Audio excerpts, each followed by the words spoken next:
Yes, this is an audio commentary. I'm sorry.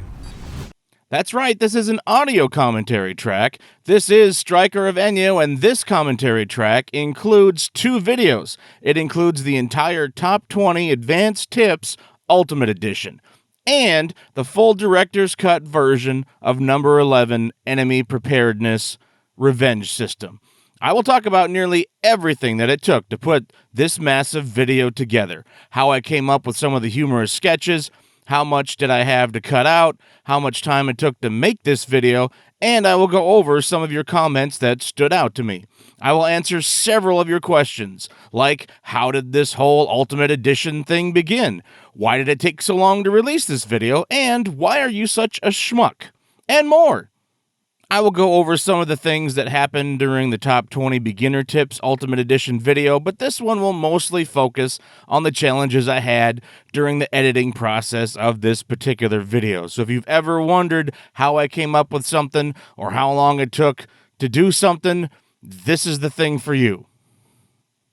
There is a few times where I actually will have a few visual aids that will pop up on screen, like when I'm talking about things I had to cut out of the script or a particular comment during one section, but I will tell you when those come up. So for the most part, unless I am mentioning something is showing up on your screen right now, then it's going to be the original video in its original version without any changes to it or no overlays or anything else. And just before we begin, it's going to be quick, you know, that you're in here for an audio commentary, right? You want to find out the behind-the-scenes stuff. Did you ever really look at the original title card for the Top 20 Beginner Tips, like right here? Did you ever notice, like, that the dog's legs are kind of at the bottom of the screen, right? But his head is way up here?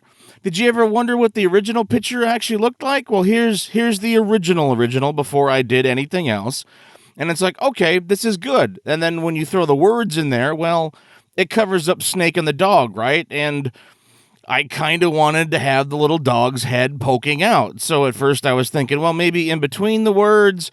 And then, well, I kind of duplicated the picture and kind of kept moving the dog up so that you could eventually see it. And if you've ever wondered, this is actually the original image that's underneath all those words.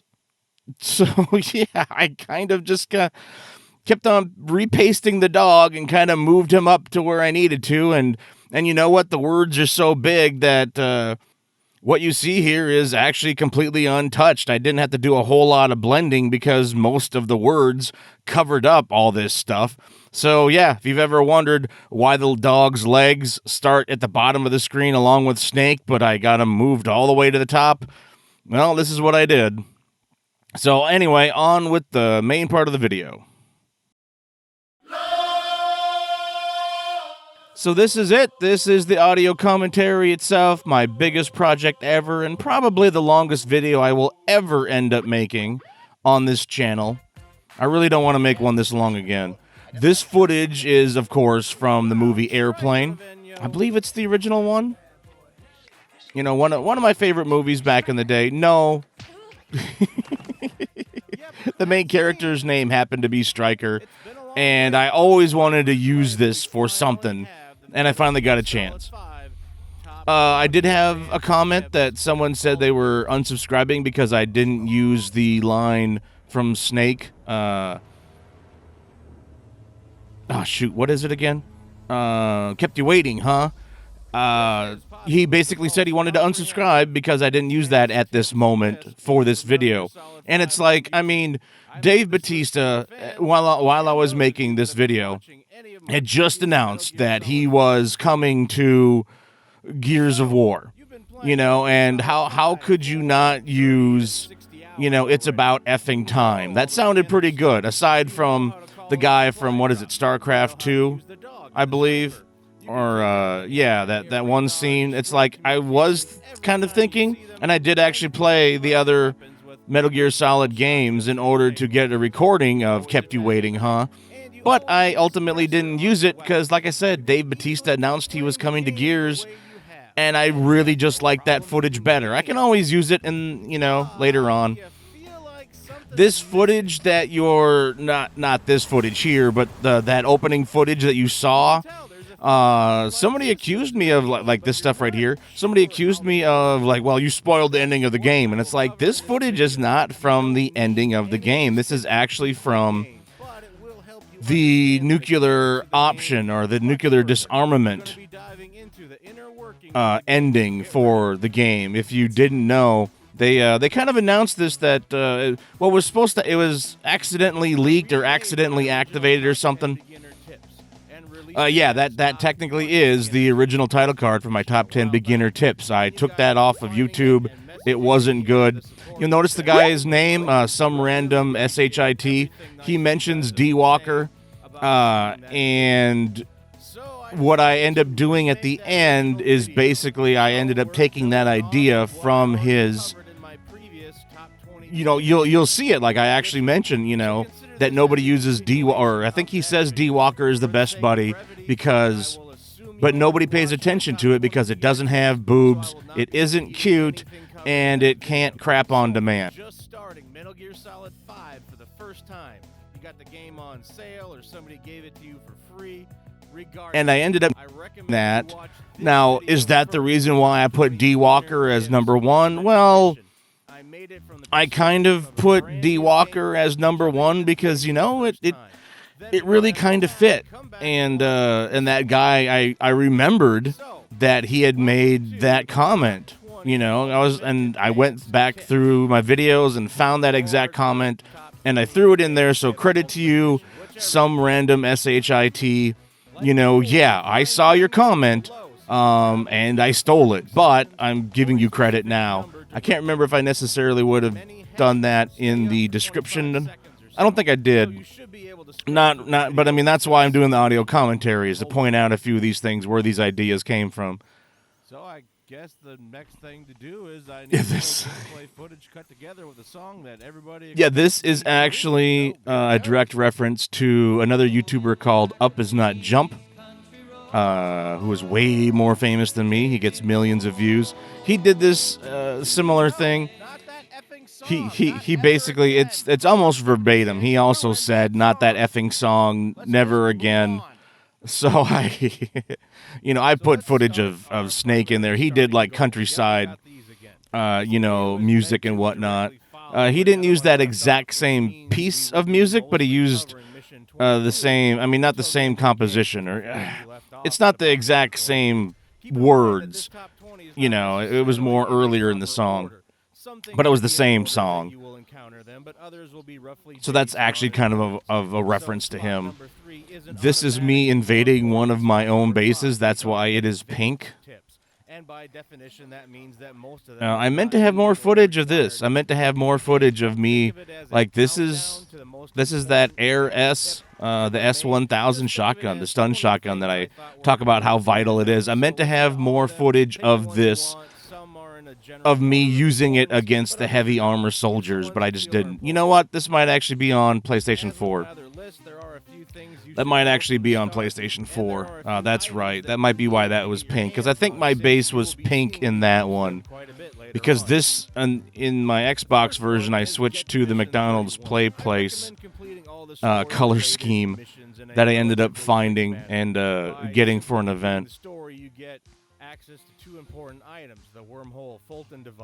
But yeah, so that opening bit was from the Airplane movie. No, I wasn't alive when the movie came out. That was like 1977. But they showed it quite a bit during the 80s. So I always liked the Airplane movie, and I always wanted to use that quote. I had some comments, and at first I was kind of antagonistic against it. But when it came to my top 20 beginner tips, you will see that there are several references to, my God, this kid won't stop, won't shut up, or something along those lines, or it's like, dear Lord, you can skip the, he talks about absolutely nothing for the first 5 minutes. And you know what? I thought about that for a little while, and I understand. I understand where, those people are coming from. And that particular quote or that particular comment would actually get upvoted too.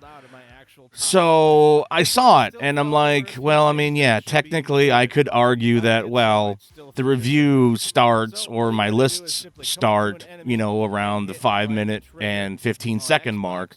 So yeah, for 5 minutes, maybe I don't really say much. But, at the time I thought, like, well, they need to understand where I'm coming from. They need to understand that I'm making this for the new player, blah, blah, blah. And you know what? Looking back on it, I mean, my other argument, I think, at the time was like, well, some YouTubers take 7 minutes before they even get to the main body of their work. And it's like, yeah, usually your intro is like 10% of your overall, body of work, right? But that doesn't mean when it's a 2-hour video that my intro should have been 20 minutes long. It's like, no, I'm sorry. That particular one was actually just an hour long. That's right, beginner tips. So that doesn't mean that necessarily I automatically get 10 minutes to, bring you into, whatever. So I'm learning from it. So in this one, you will see that, technically my intro is about 3.5 minutes. It's about 3.5 minutes. Now, then I do the country road joke, so that takes about 20 seconds. So I start on the primary starting goals. I start talking about that at the 4-minute mark. So, and I don't include the joke. So it's like I really did try to keep that intro to like 3.5 minutes, and I wrote that, I rewrote it, I cut parts out. I really struggled with trying to get there as quick as possible because, yes, it is going to be several minutes until we actually get to the first proper, this is number 20. And you could argue that the video doesn't start until then, but with a list like this, I needed to have those primary starting goals. It's basically a way for me to start the video without technically starting it, to make it seem like it's starting, even though we're not getting to number 20 yet. Because quite honestly, like, I needed to talk about a few of those things, like down on the D-pad. There were just a few things that didn't quite fit into my actual top 20 that you still needed to know. And yes, for some of you are like, well, what's this mission that you're talking about? When your men start getting sick, don't look up the answer. And I ended up confirming through somebody else that had actually played because like I said, my experience was I thought I encountered that mission earlier on Xbox. And when I was replaying on PlayStation 4, I didn't run into it, and I had basically completed the main part, or the first chapter of the game, the first act. So I had gone to mission 31. Or mission 30? Either one. But yeah, no, I got to 31, and like I didn't see it, so I thought I must have missed this mystical mission. But no, this mission comes, the one I'm talking about, at this very moment. It's when Snake goes back to Mother Base after there's been an outbreak of, that parasite, and I just assumed it was the first outbreak, but no, the game actually... This mission comes like literally 10 missions past mission 31. Without giving anything away, I know, it's a 5-year-old game now. I should be able to tell you exactly, but no, it's about 10 missions before you run into it. You will run into this mission automatically. There's nothing that you need to do about it, but it took about like 2 months before I was able to confirm this with somebody else, it took a little while. Now, I actually did put... the fact that I was wrong in the director's cut version. So I did find out because otherwise I had already got to mission 31, and the only way for me to prove, that what I was saying here was wrong is to be able to go through the game again and do that whole opening part. And that took me like 50 hours. Maybe I could have done it in 30 hours, but yeah, I didn't want to replay the game. And ultimately, when you look at it on the surface, when your men start getting sick, don't look up the answer. It doesn't hurt the player at all. It doesn't, you will still get to play that mission, but it doesn't ultimately hurt the player because, it's no big deal. as you complete missions, eventually the game will spell out for you exactly what you need to do and who you need to quarantine, right? So it's not a big deal. So, but I did put it in the director's cut, so I did acknowledge it there. But yeah, I'm sorry if it's a little misleading here, but I mean, I honestly didn't know. I wasn't purposely trying to mislead anybody. I thought it was something that was supposed to happen later, but no, when you actually look at the mission, the mission briefing itself for this extra mission I'm talking about, then like they actually say that this happens later. It didn't happen during the first parasite outbreak, so that's what kind of confused me too. And here we go. We're already starting number 20. While going through the menus on the iDroid. It's right here. A help prompt in the lower. So why did it take so long to release this? Well, so do I want to talk about that yet? I will probably break this up, not so much into sections, but I will probably break this up into topics as far as the audio commentary is concerned. Not so much, yeah, the entries themselves, like you won't see entries 20 through 1. I will probably go by topic. But if there's something particular that you think I might have commented on, then by all means, go to a specific topic just to see if I might have, stopped my audio commentary to comment on something in the background. But yeah, it took a lot of time. But so let's answer the big question. Why did it take so long to release? So I normally don't like to get too personal in videos, like a family member getting cancer or dying, losing a job, just the overall struggles with life that we all have. Most people are sympathetic when you hear these kind of stories, but I don't want to make it a habit of doing that because then a YouTuber starts revealing too much about their personal life. And this leads to problems. So, but in the case of an audio commentary, this is a much smaller group that wants to know about what it takes behind the scenes to produce a video like this. So I always feel I should be truthful in it, more truthful than I would, in a video proper. That's why you listen to them, right? So the truth in this case is a little more embarrassing, but you deserve to know the struggles that you might have yourself.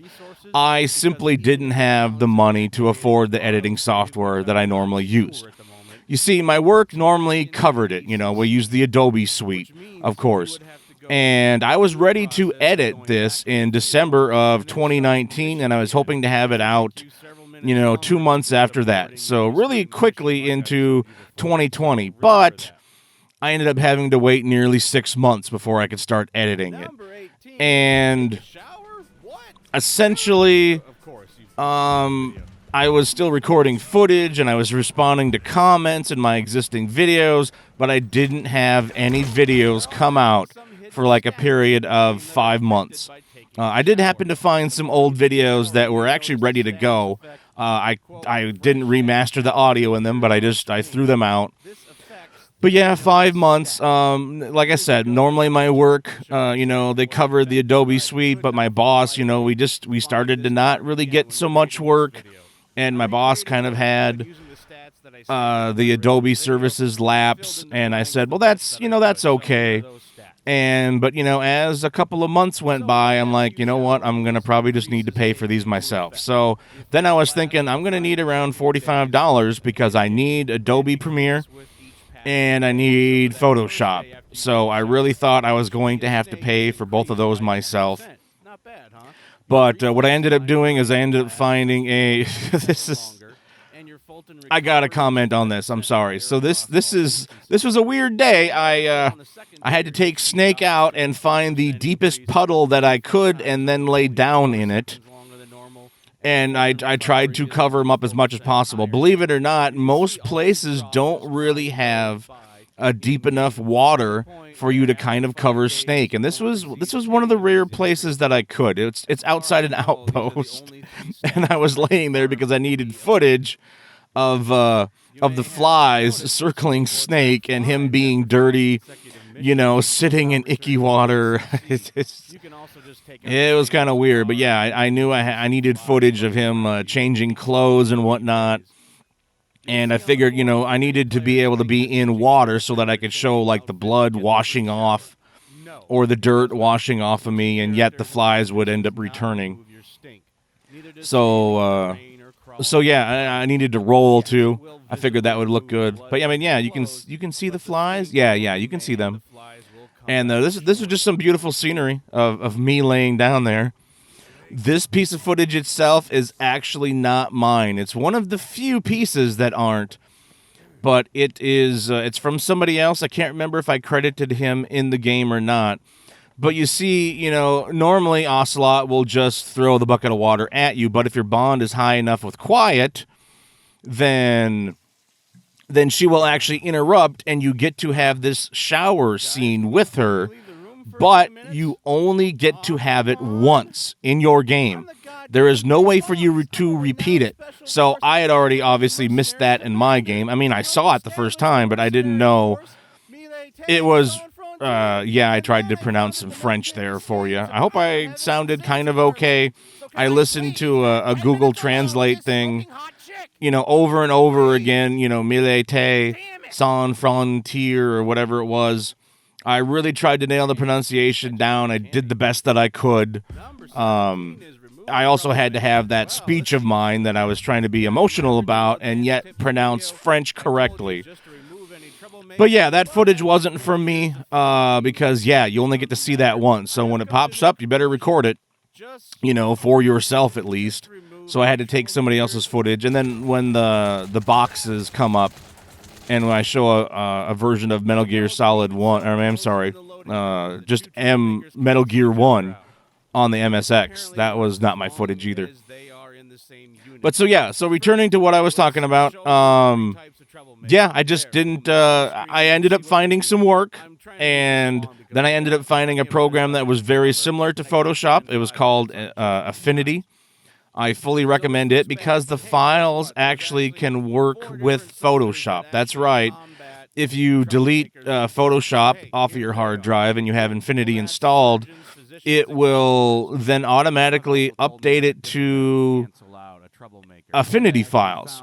When you open it, it will basically have all the information there. There's some stuff that doesn't translate, so it's not perfect. There's some stuff when it comes to editing the text that it will not remember or it will not carry over, so you'll need to redo that. But it's really cool that everything else that you did to that file will actually stay there, and then now you can save it in the Affinity format. So anything that's PSD, Photoshop, whatever their file name is, you can save it with Affinity. So I found that, and then I got some work. It's only 3 days a week, but that helped me out, and I was able to afford it, and I've basically been paying for Adobe Premiere Pro on my own for the last 3 years or so. So I'm very grateful, very thankful that I was able to find that, but that's why I didn't have this ready as early as I wanted. Now, you might be also wondering, how did this all start? Why make the ultimate editions of beginner tips and advanced tips in the first place? So my original, I made the top 10 beginner tips, a long time ago, and that was maybe a few hundred views. Now, I made all these videos on a service called Upload.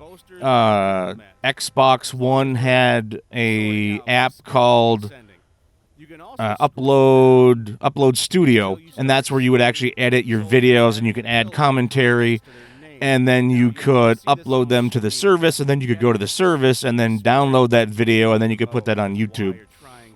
So that's how I started. That's how a lot of those started. That's why the audio was so bad, because I was basically using Upload Studio, and that's a video in itself of how I struggled with using that, the limitations with that. You could never have anything over 30 minutes. So, but I did like so many videos, like a dozen videos using Upload, just for Metal Gear Solid. But I then came to the top 10 advanced tips, and that was actually made in 2 parts on the Upload service, and then a year later I brought it to YouTube, and it topped off at about 1,600 views. And it took about a year and a half, I believe, to get to that, and then it just stopped. It just stopped like a brick. Maybe every several months I might get 1 or 2 views. It basically stayed at 1,600 views, and that was it. It was done. So I moved on. And then all of a sudden, like 2 years after that, YouTube's algorithm, for some reason, decided to pick it up and start putting it in front of people. They wanted to know about top 10 advanced tips for Metal Gear Solid. And it started to get 20,000 views, and 30,000, and 50,000. It was crazy. 100,000. Eventually, it ended up topping off. Let me take a look. Right now, I'm looking at 370,000 views for Metal Gear Solid 5 Top 10 Advanced Tips. I never expected that video to go beyond the 1,600 views it originally had. So within a matter of 2 to 3 years, it gained an additional 368,000 views. Through no part of my own. I did absolutely nothing to promote it or do anything to it. So, yeah, like it just started growing. So that's when I decided, as it was getting around 50,000 or 80,000 views, I thought I should redo my original, because nobody was watching my top 10 beginner tips. So it's like, okay, I have to redo that one. So I did. I made it an hour long. I redid it. And let me take a look at the stats on that. That's Enemy Preparedness. Okay. The top 20 beginner tips, Ultimate Edition, updated farming strategies. It's been 2 years since I put that out, and that is sitting at 161,000 views. So, okay, 160,000 views. That's not so bad. But that took 2 years to do. So, okay. And then as I did that video, I kept getting more and more views for that top 10 advanced tips video. It was surpassing 200,000 views, 250,000 views. So I decided to make a sequel to it, and that's where we are today, the Top 20 Advanced Tips Ultimate Edition. And I put that out as of recording this about 9 months ago, and it's at 30,000 views. It is the biggest video I have ever done. It's the longest video I've ever done. The most complicated video, the biggest script, and it will probably stay that way. I don't see me doing another video this long ever again. There's really no reason to do something this big or this long. I mean, you got people out there that, they review like the entire Dead Space series or the entire Dead Rising series. But, an hour per game is kind of a limit, right? Or they cover an entire trilogy in an hour and a half. So this is going to be the biggest video. I didn't plan on it to be this huge. I really didn't. I was thinking I'm going to keep it, around an hour. And then as I got, stuff for it, I was realizing this is going to be more like an hour and 20 minutes. And then it was like, this is going to be more like an hour and 40 minutes. And then I hit the 2-hour mark, and I'm like, shoot. This is just me doing, I was some random... I recorded this footage. I wanted to show, these guys are like, in full body armor. It's like you don't want to go up against these guys. You can't, look how quick you die. This is actually on my PlayStation 4. That's Battle Chick is my PlayStation 4 profile. So, you still get resources even when you fail, but,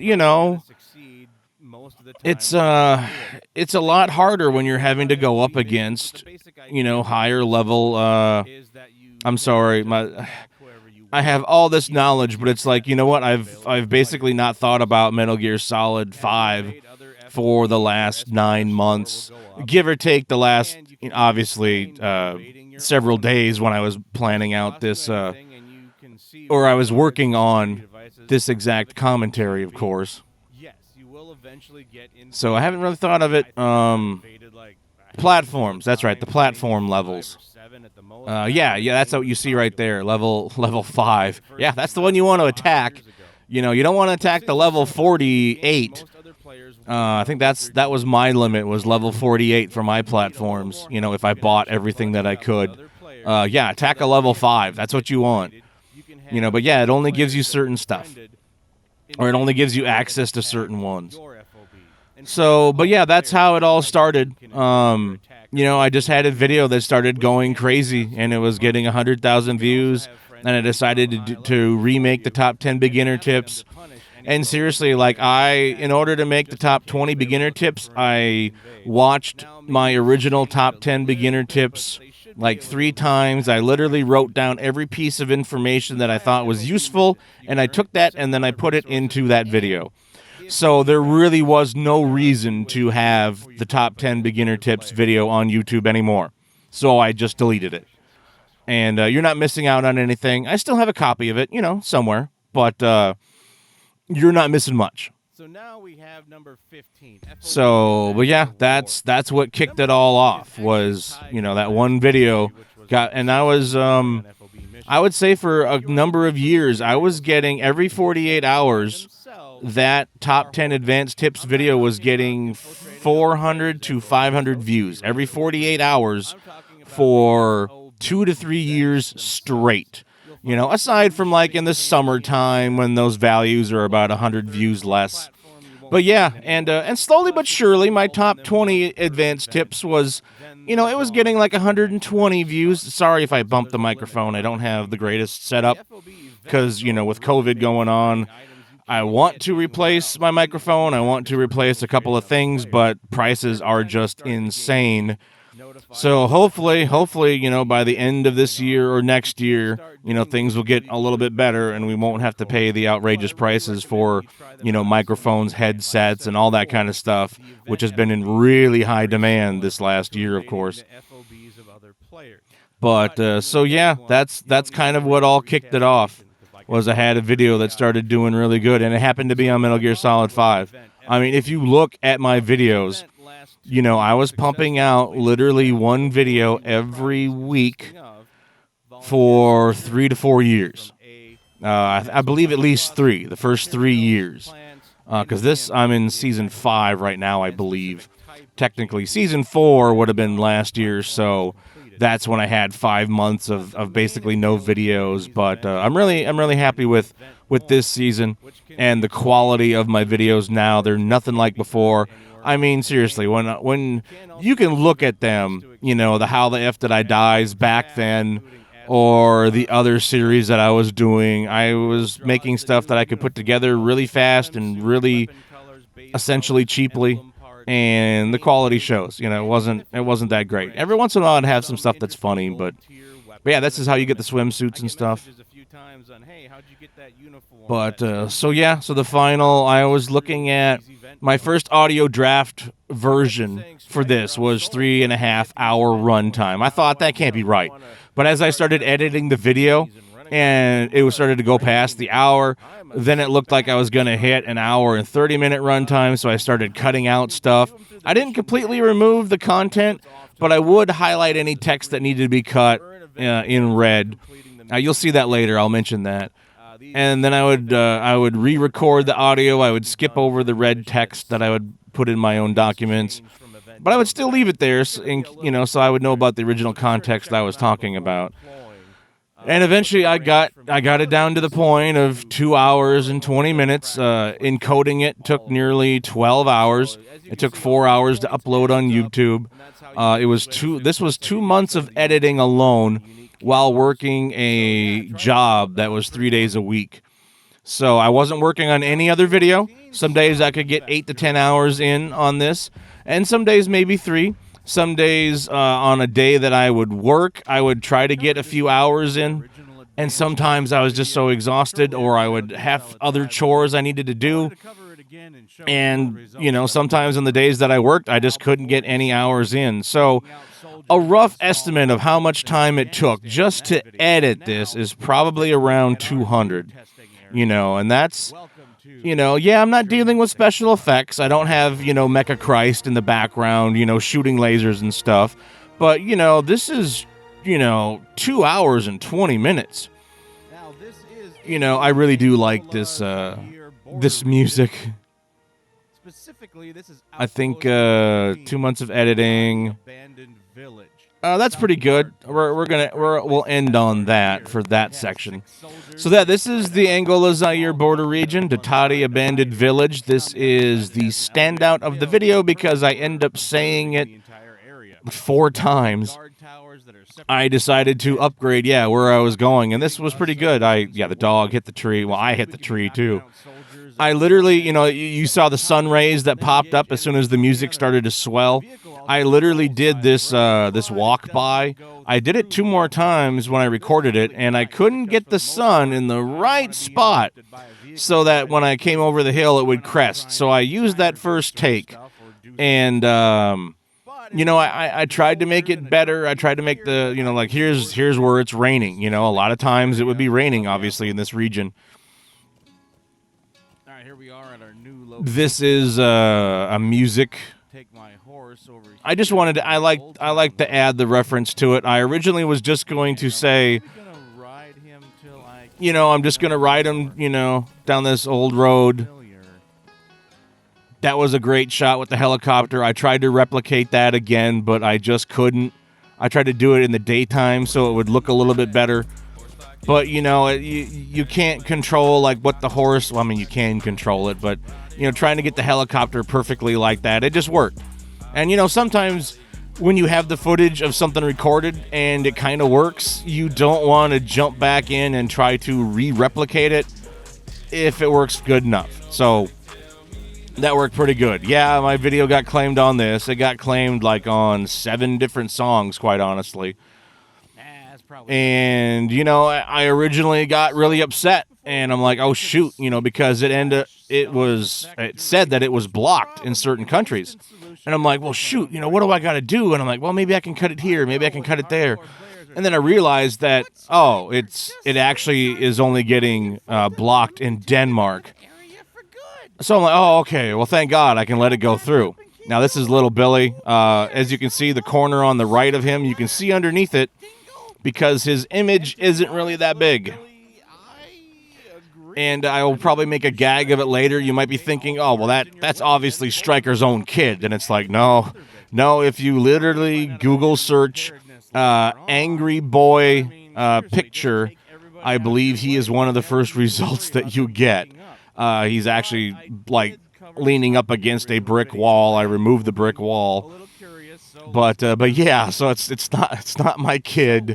I'm not having my own kid yell at me. I mean, yeah, that would be kind of fitting, but no, I don't have any kids of my own. But I do kind of miss because in my next video, the top 20 games I regret buying, I actually animated his mouth. So for me, it's really hard to look at these older ones. Why didn't I use the movable mouth, floppy mouth, or whatever you want to call it for this video? I just didn't have time. I mean, seriously, I spent, like I said, like 2 months. It might have been like 2.5 months, straight of just, get off of work, come home, edit, any extra time I had was in editing. So it was like, 30 hours a week, just editing this. It might have been 2 months, because that's pretty close. And every once in a while, I probably would have, I might have only been able to edit on the days I had off. So it might have actually been more like 250 hours, I'm guessing. And that's just editing. That's not playing the game. But you could include all of it together, right? And obviously writing the script. I was writing the script for a couple of months. Probably at least 2 or 3 weeks at first. And then I set it aside. I did other stuff, and I came back to it, and then I wrote on it at least for 6 months while I was waiting, to have another program that I could actually use in order to edit, right? So I was recording footage. This is actually from the guy, David Rojas. He gave me this idea. For some reason, I responded to him, and I said something about the stun knife. Or I don't know what it was exactly. You'll see it. But then he ended up messaging me back and said it was a joke because the knife just kills them. Because I thought he was talking about, the choke maneuver.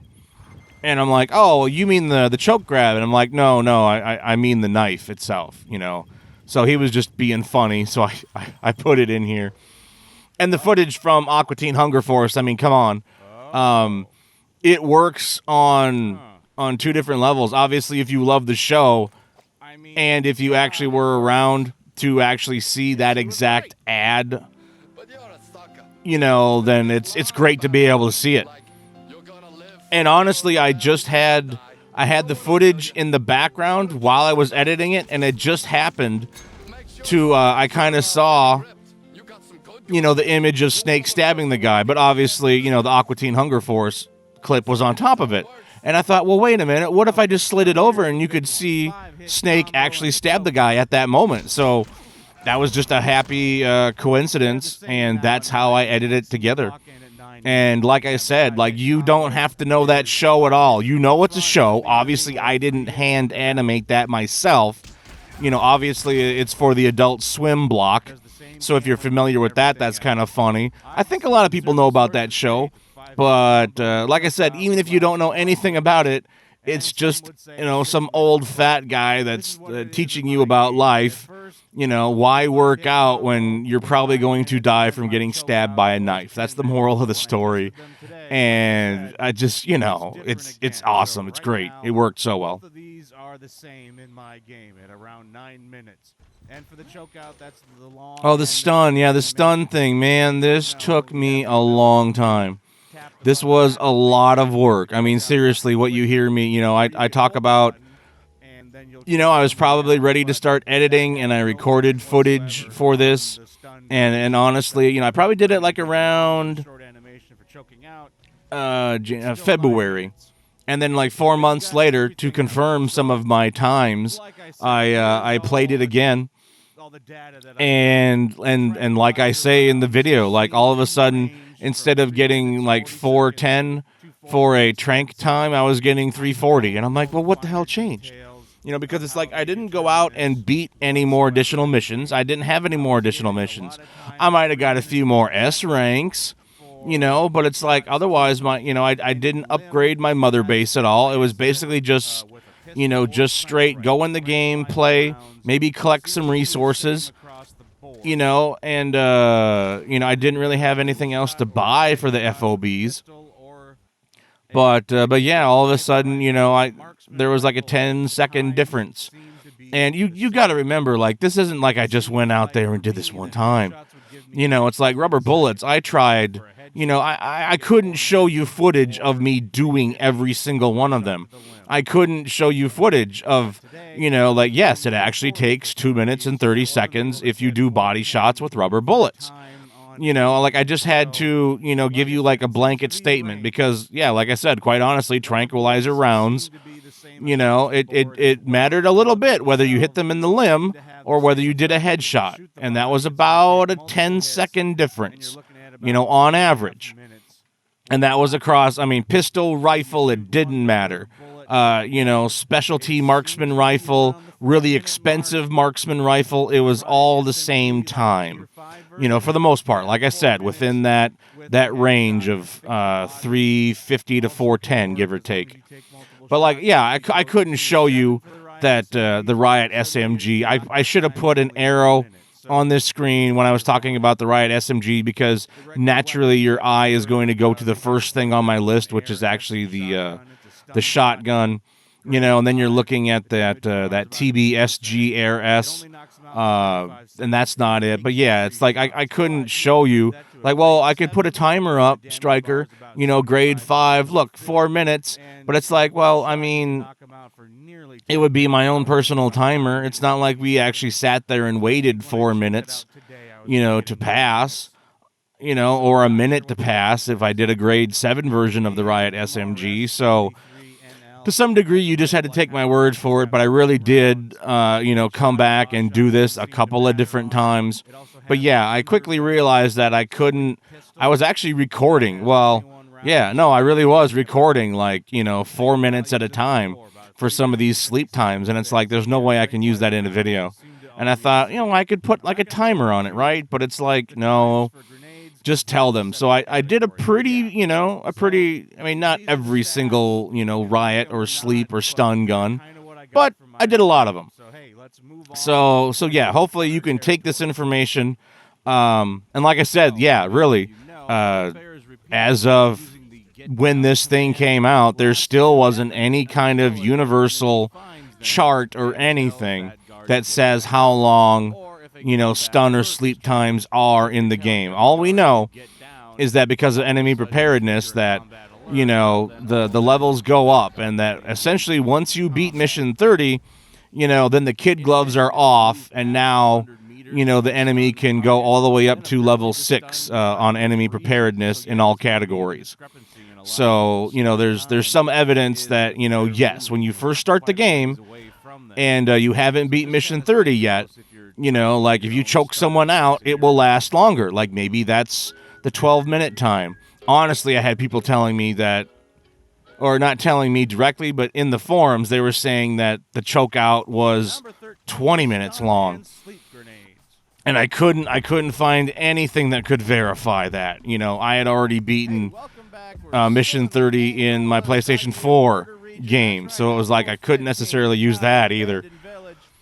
So yeah, it was a lot of work, and I did these over and over again because like I wanted to put this to rest. That thing right there, the Raven, that was actually a mistake in my original script, and I left that in because I actually, it auto-corrected or something. I don't know. I probably just spelled ravine wrong. Because when you're typing, you're just trying to type as fast as you can. Or I think I was actually using a speech program, Dragon Naturally Speaking. I loved using that too. So it might have actually put the wrong word in the document. So as I was reading it, I'm like, wait a minute, that's Raven. That's not right. So I literally, in the original recording, I corrected it, and then I made a mental note to be like, okay, now I need to make,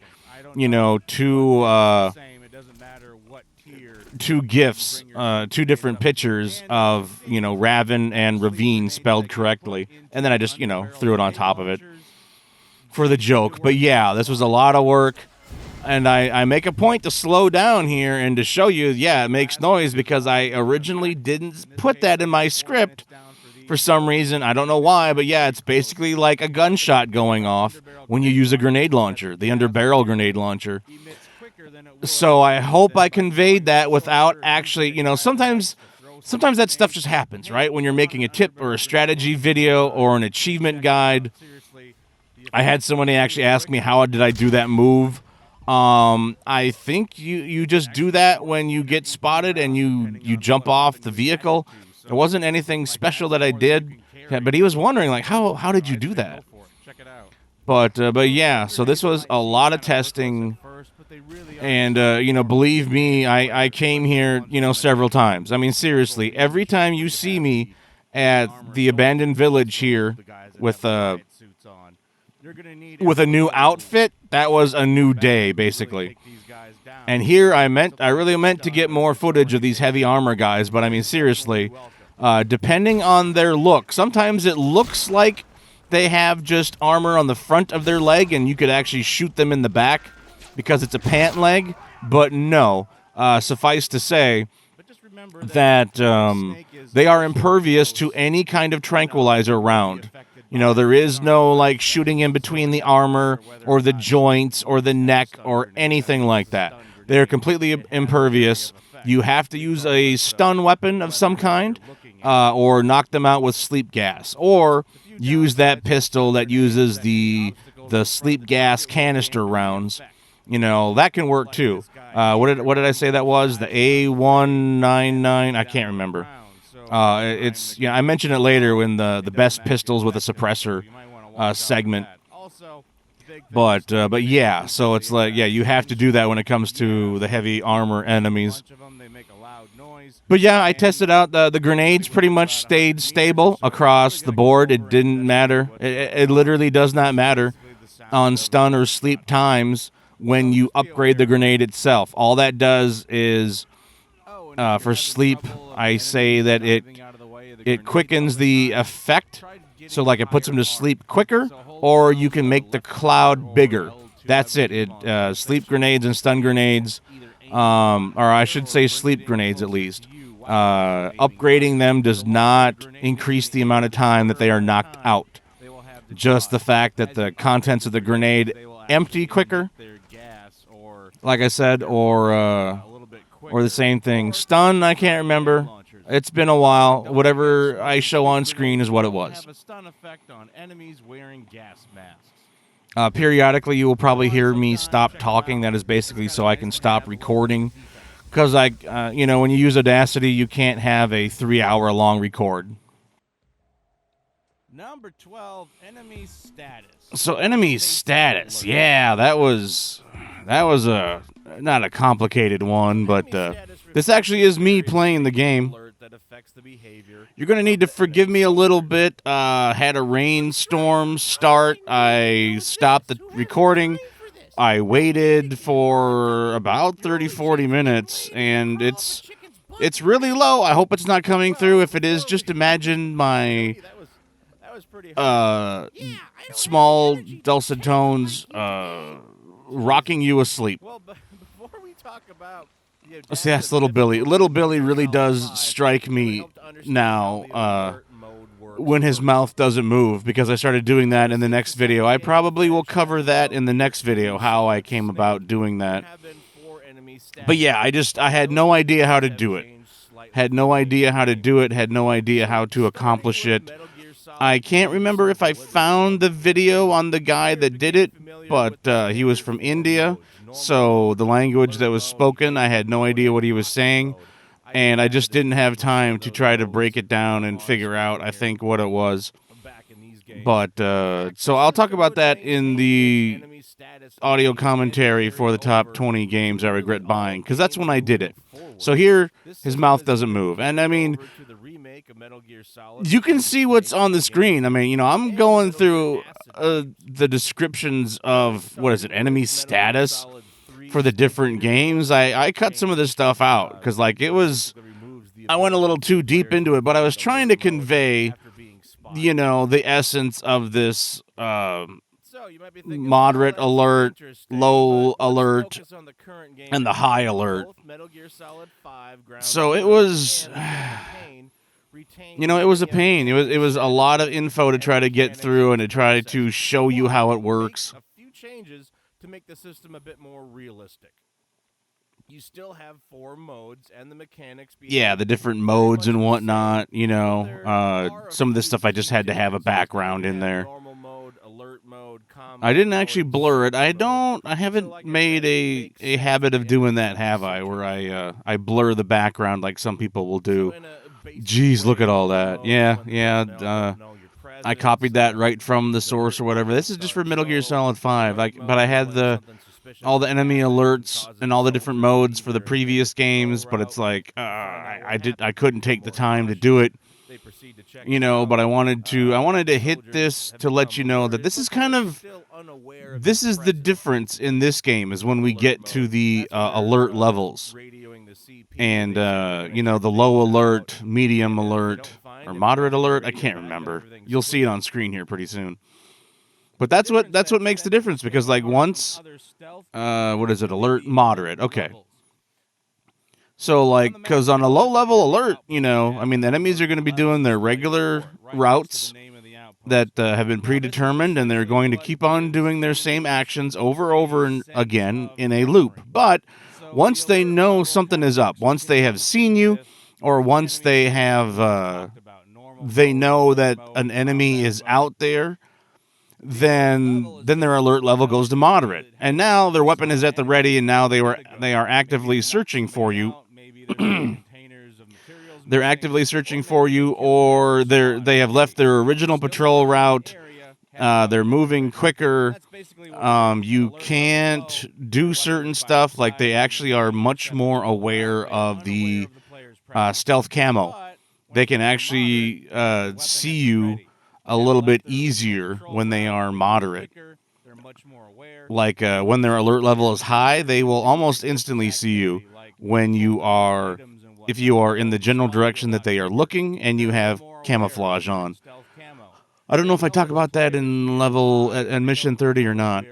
But yeah, but you see how technical this gets. This is the thing why you probably are not going to see any more strategy videos from me. I mean, to be honest, I really don't want to keep doing strategy videos for games. I did Metal Gear Solid 5 videos because I thought I could do a good job. Then I realized I could do a better job, actually, than most, as long as I took some time, and planned things out. I'm thankful for those of you that have found my videos.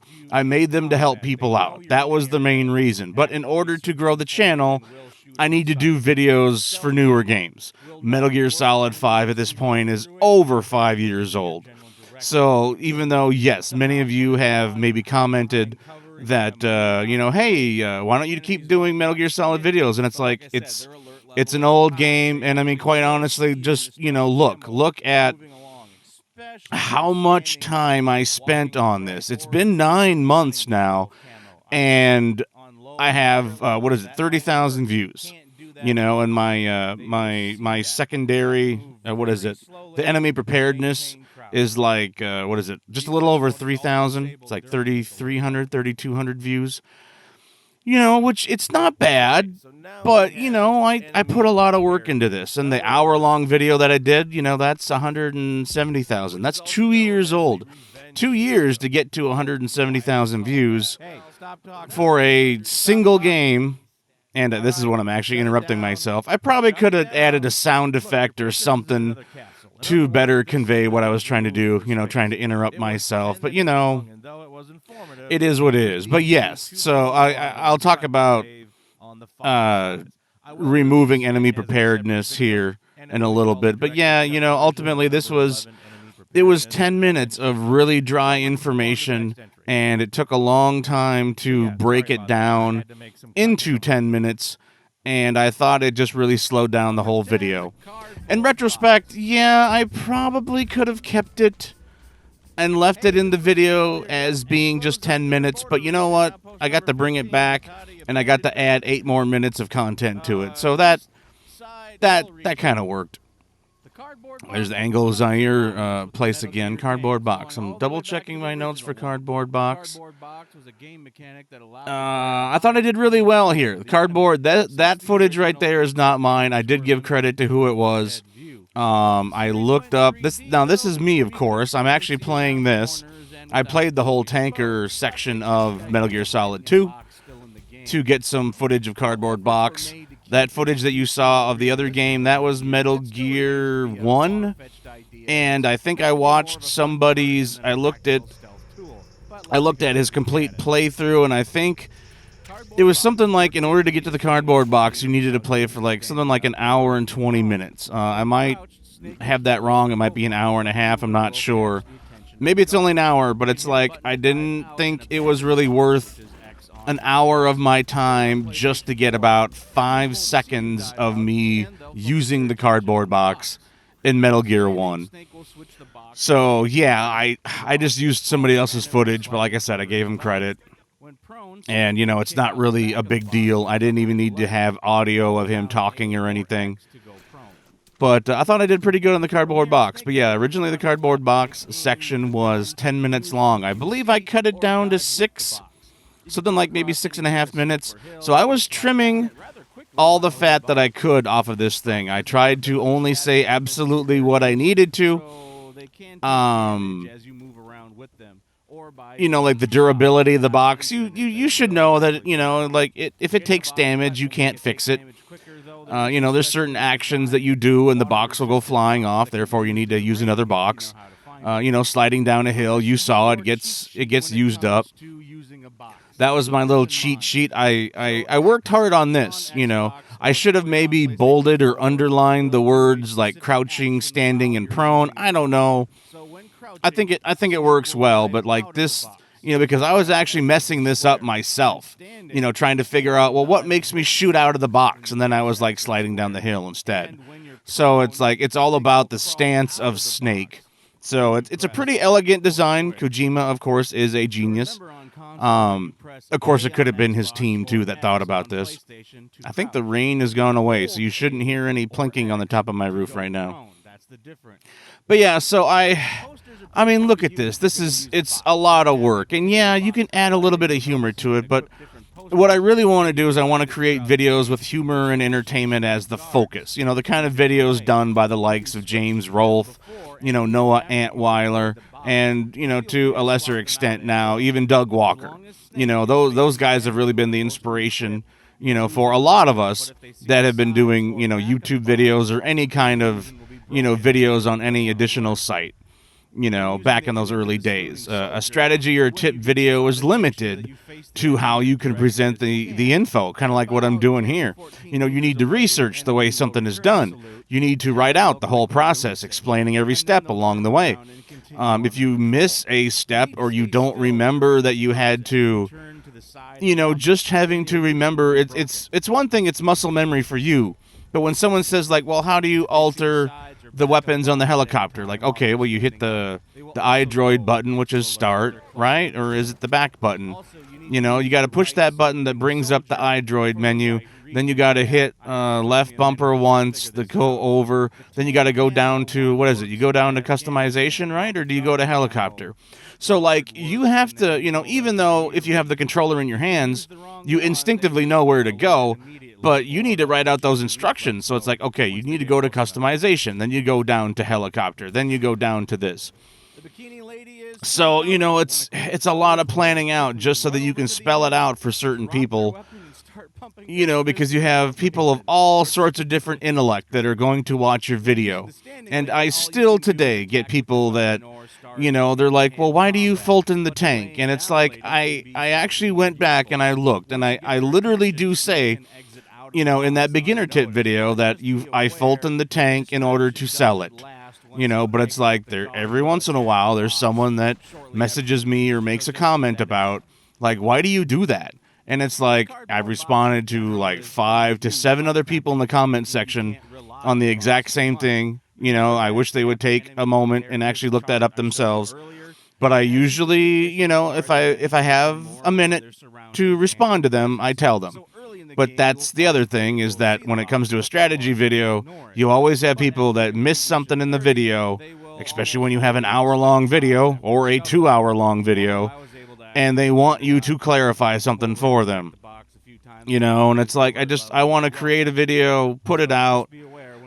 You know, you have to do this thing fast to get to the point. There's multiple things you need to cover. You can't take your time to add too much humor to a video like this, because it's going to add to the overall length of the video. So in the end, you have a majority of a video that is predetermined in what you can say. Like, look at my run through of Mission 30. There are several things I need to mention before we even jump into the mission itself. Yeah, I literally did, you know, like, I jumped in here at night and put a box on so that I could find it, you know, for Mission 30, just so I could record that footage. I'm sorry for the delivery point. I swear I had footage of me actually taking the little white piece of paper, you know, from one of these, and I couldn't find it. I just couldn't find it. I had done all of these like a long time ago on both consoles, but there is like a little, you know, white piece of paper that is usually on the front of that little pole, and, like, you know, you hold down the square button and then you get it, and then it says something like received. I can't remember. It's been so long since I did them. But this is kind of cool. I like this thing. But yeah, like I said, you know, when it comes to Mission 30, you know, you got to tell them that, yeah, you have to cover everything in a series of steps to take. Go here, grab these containers, back out, then abort the mission, and then you go back in. There's not much room to add personality to something like that. You know, you still need to cover the material. And if you want to add, you know, cutaways or jokes, you know, then the viewer can't learn what they need to do, which is the point of the video. You know, if you're cutting away too often.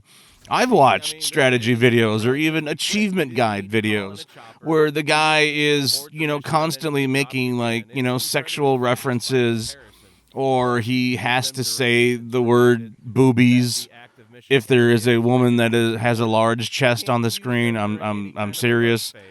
And it's really distracting. That's like, you know, dude, just tell me how to get the achievements in the game. I don't need, pretty fast. you know, all this Yeah, childish, you know, stuff. Trying to call in a chopper And you could argue that some of my stuff is childish, like when I say, you know, that's what she said. But really, that comes more or less from Michael from The Office, the TV series.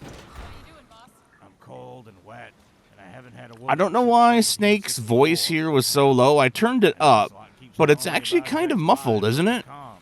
But, yeah, the McDonald's Land Play Place,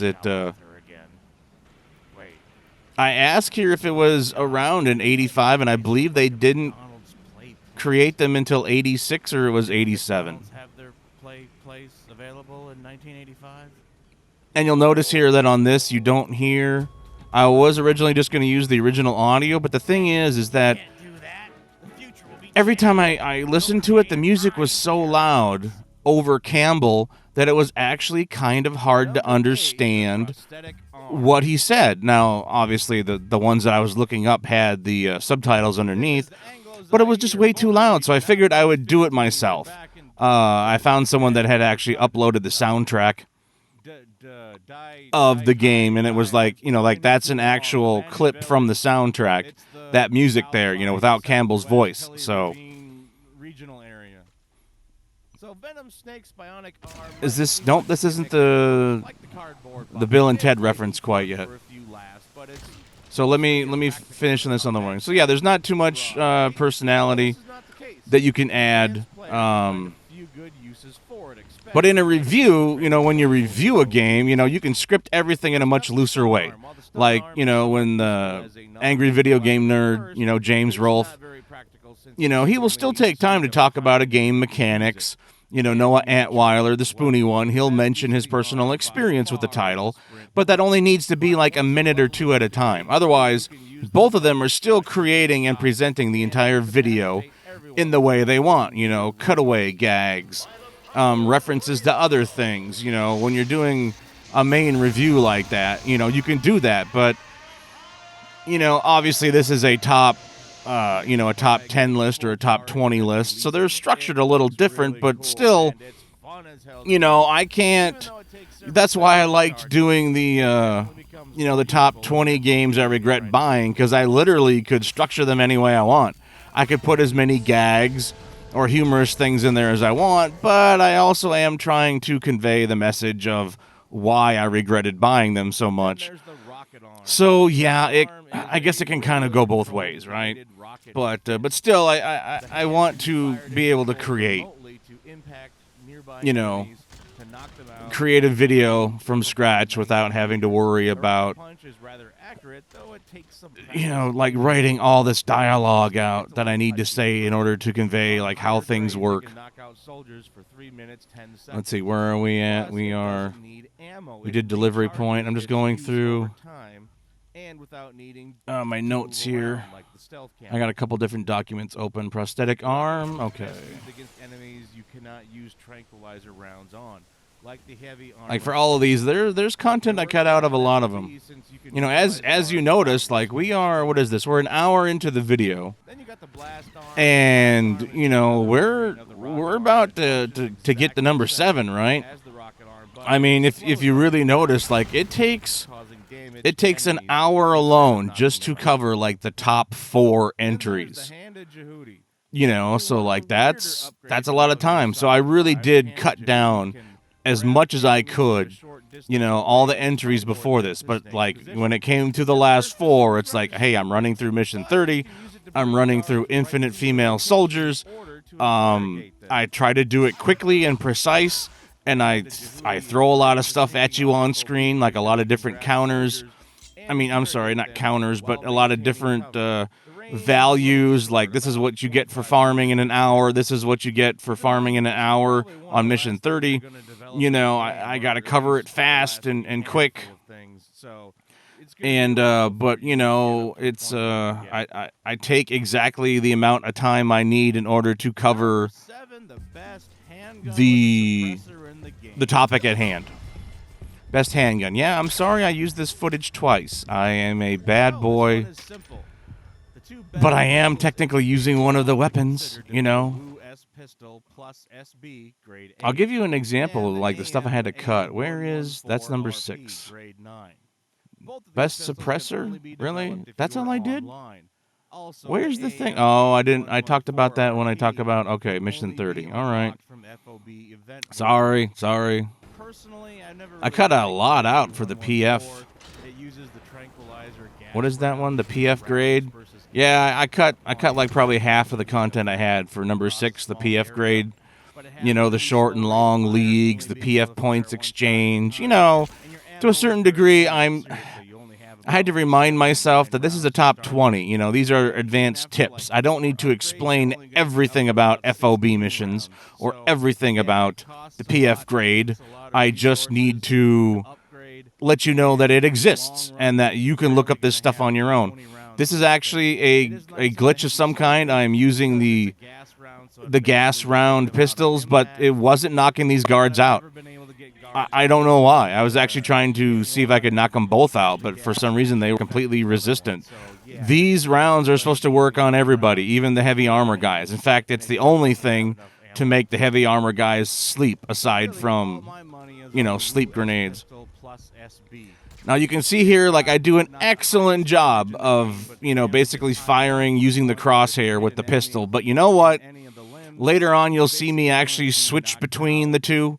You know, between having the crosshairs and between having instantly. the All the time. You can't really first go wrong. person, you know, iron sights. I also do I got to admit, the Wu it is pistol easier 2D to use the ends iron up sights. being the I last don't upgrade explain to it the here, but the standard Wu S pistol is great pistol. because it fires Doesn't have rapidly. I mean, you enough saw how stop fast. stability, but the I big draw didn't is the 3 times write it scope. out in my Yeah, script the for some damage reason. from the Obviously, it weapon also isn't has that the 3x scope. That works and really it well. kinda pales in But that is comparison to the one of the main SMG. But differences it is is when you actually switch really to nice that to have thing. that 3 You know, it times doesn't have the highest damage, but, you know, you can put a dart in like 3 to 6 guards pretty quickly. And by the time you get to that 6th one, you should have, you know, 2 to 3 of them already be knocked out. You know, you can see that's how long it takes. It takes a little bit. It's not instant. Yeah, there's the PF grade.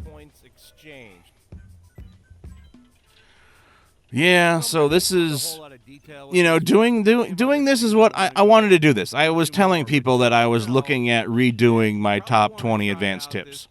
Or I mean, redoing the top 10 advanced tips, right? I was going to make an ultimate edition of this. I was talking about it, you know, how many of you want me to do that? And I was getting, you know, a few hundred vote ups for doing that. So, like, I knew I wanted to do this, and then I wanted to move away from the tip videos. And S plus and S plus plus soldiers. So that's really And honestly, this is why I was also steering away from the achievement guidebook videos. You know, it was a lot of work to arrange those achievement guidebook videos. You know, I was going through all the achievements / trophies in a game into a single video. I still got some on my site. You know, and but I mean, I always had to add the achievement titles and sound effects because, you know, since I use the game DVR itself, you know, the actual Xbox One console and the actual PlayStation 4 Pro console, it doesn't record, you know, the actual pop-up of the achievement or trophy. So I've got to add that sound effect in there. I haven't heard any complaints of people saying, you know, that it's not, you know, in-game, but so I've got to add all the sound effects for that. Then I got to add time codes to everything. You know, you do all of that and you barely get 1,000 views. You know, you really have to have an upper limit for views when it comes to a trophy, you know, achievement, you know, videos. You know, if you, I mean, I really like doing them. I did one for Jurassic Park on the 360. I went through that entire game. You know, I think it was like an hour long. I did the Sherlock Holmes game, but it's like, you know, unless you are, you know, Maca 91 Productions, who is probably one of the biggest names when it comes to achievement / trophy videos, you know, he buys, or, well, we got to talk about this. This came from me. I loved Bill and Ted. Well, I mean, I liked them. You know, I liked Bill and Ted and their movies and whatnot. And honestly, when I was going through these things, once I talked about, you know, regional branch manager, you know, Dwight Schrute the Third, you know, like that automatically entered my brain. And actually, Dwight's title in The Office is actually Dwight Schrute III Esquire. And once you say the word Esquire, my brain immediately goes to and Ted Theodore Logan. You know, because I liked the Bill and Ted movies back in the day. So, like, I just put that in the video. And seriously, like, they had already announced doing a third movie, and it just so happened that by the time I had edited it and put this video out, you know, the third Bill and Ted movie was just around the corner. So, like, I didn't do it to promote the movie. You know, I did it because that's who I am. It's a reference that I would have made no matter what. And I thankfully found some high quality footage of them saying excellent, because I didn't, you know, sometimes you make a joke like that, and then when you go to actually look up the footage that you need, all you can find is like, you know, 420p footage, or maybe like 360p. You know, it's like 480p footage. Like, I can sometimes kind of work with that. You know, that's kind of understandable. But nope, there was HD footage of those guys out there. I don't think it wasn't 1080p, or was it? I forgot. The movies are out on Blu-ray now, all of them. But yeah, so anyway, when it comes to, like, you know, Maca91, he's probably one of the biggest names when it comes to the achievement, you know, / trophy videos. He buys or plays nearly every game that comes out. He plays many, a total of 3 times, over 3 separate accounts. So he knows what to do quite well for each of those games. You know, he does put out short videos, but then he also puts out, you know, a video where he gets 100% of the achievements of a game. And, you know, he has many videos ready to go even on launch day or even earlier for some of the big games. You know, sometimes he gets early access, you know, to these games. Like, I can't compete with that. And the upper limit for his views sometimes, you know, like especially on the individual ones, is like 20 to 50,000. You know, but many of his, well, I should say even some of the bigger ones, but many of his short videos, they're only going to get 5 to 7,000 views. You know, maybe some will get 12,000 views, and honestly, some of his 100% achievement videos, like, they'll go over 100,000 views. You know, like 120,000 is what I believe I remember seeing one of them go. But yeah, and it's like, you know, he's the big guy. You know, he's the head honcho. He's the big cheese. You know, you can only expect to get a fraction of that. And I thought that, well, I'm going to do the easy games, right? I'm going to do all the 100%, you know, completion games right in a row. And it's like, you know what? There's like 6 other guys doing it. You know, there's Achievement Land, there's Chivo Guides, there's at least 2 more that I remember running across. There's the Welsh Achievement Hunter or something like that. So it's like, yeah, I mean, there's like 6 other guys, and some of these guys actually get early access to some of these games. And it's like, man, you know, you're having to fight all these different guys. And you know what? They're getting like a few thousand views, you know, themselves. So it's like, yeah, I really wanted to do it, but for the most part, you know, when people need help for achievements or trophies, it's easier just to look at a list of achievements or trophies, you know, on the big respectable websites like xboxachievements.com, playstationtrophies.org, trueachievements.com, and truetrophies.com. You know, you can find exactly what you need, and if you really need help, you can just search the name of the achievement or trophy itself and find someone that made a video just specifically for that one achievement. So I don't think it's real practical for many to watch a 20 to 60 minute video that covers all the achievements or trophies, you know, when they only need help with a few. You know, what are you going to do, scrub through an hour-long video? You know, and I did 2 other videos. I did Observer, you know, the Rutger Hauer video game. I went through that entire game. I even typed out a script for it. Or I put all the video in order, all the video clips, and I was going to put that into a video. And then they took it, it was part of Game Pass, it was free, and I thought that was really going to work well, and then they took it out of Game Pass. Well, shoot, so now what do I do? And I actually have video footage for 2 of the Farming Simulator games. I have the first one, I believe, on Xbox, and then I have Farming Simulator 17. And for Farming Simulator 17, I wrote out a script for it. I typed out everything, like, this is how you mow the lawn. You know, you need to build up all this grass and take this grass and put it over here. You know, this is how you do, you know, this and that of the game. You know, it would have been probably like an hour long. You know, and the same thing with, you know, these weren't games that were quick, but I thought if they had someone that had, you know, an hour-long video that showed them how to do all the achievements, like, you know, that would be really good for me. And it's like, you know what, Observer, even trying to do it quick, in a quick fashion, it's still going to take you 9 hours to complete. And it's like, you know, now you got game companies that are putting out all these games where some of them are now worth 3,000 achievement points, and you can get everything in the game in like 30 to maybe 40 minutes. So it's like there's so many games out there that you can get done in 20 minutes or less, or even an hour, and they're cheap. There's so many $5 games out there now that it's just, you know, it's a lot of work to put one of these achievement things together. And unless there's a reason, like it's new, or it's on sale, or it was on sale really cheaply, or they gave it away for free, there's just nothing there. Let's say we just finished a run of like 24. We played for an hour straight. So yeah, I'm probably not going to do, you know, the achievement, you know, guidebook. I really like doing it. I'm sorry. Deciding to restart the mission again. It was fun, you know, but yeah, I had like 2 or I might have even had 3 of them fully scripted. Right into the ACC, and we're all done. So one interesting thing to know is that mission 12 Where are we at? We're at, we're already on number 12, huh? I mean, mission 12. I'm just looking, I'm looking at my stuff.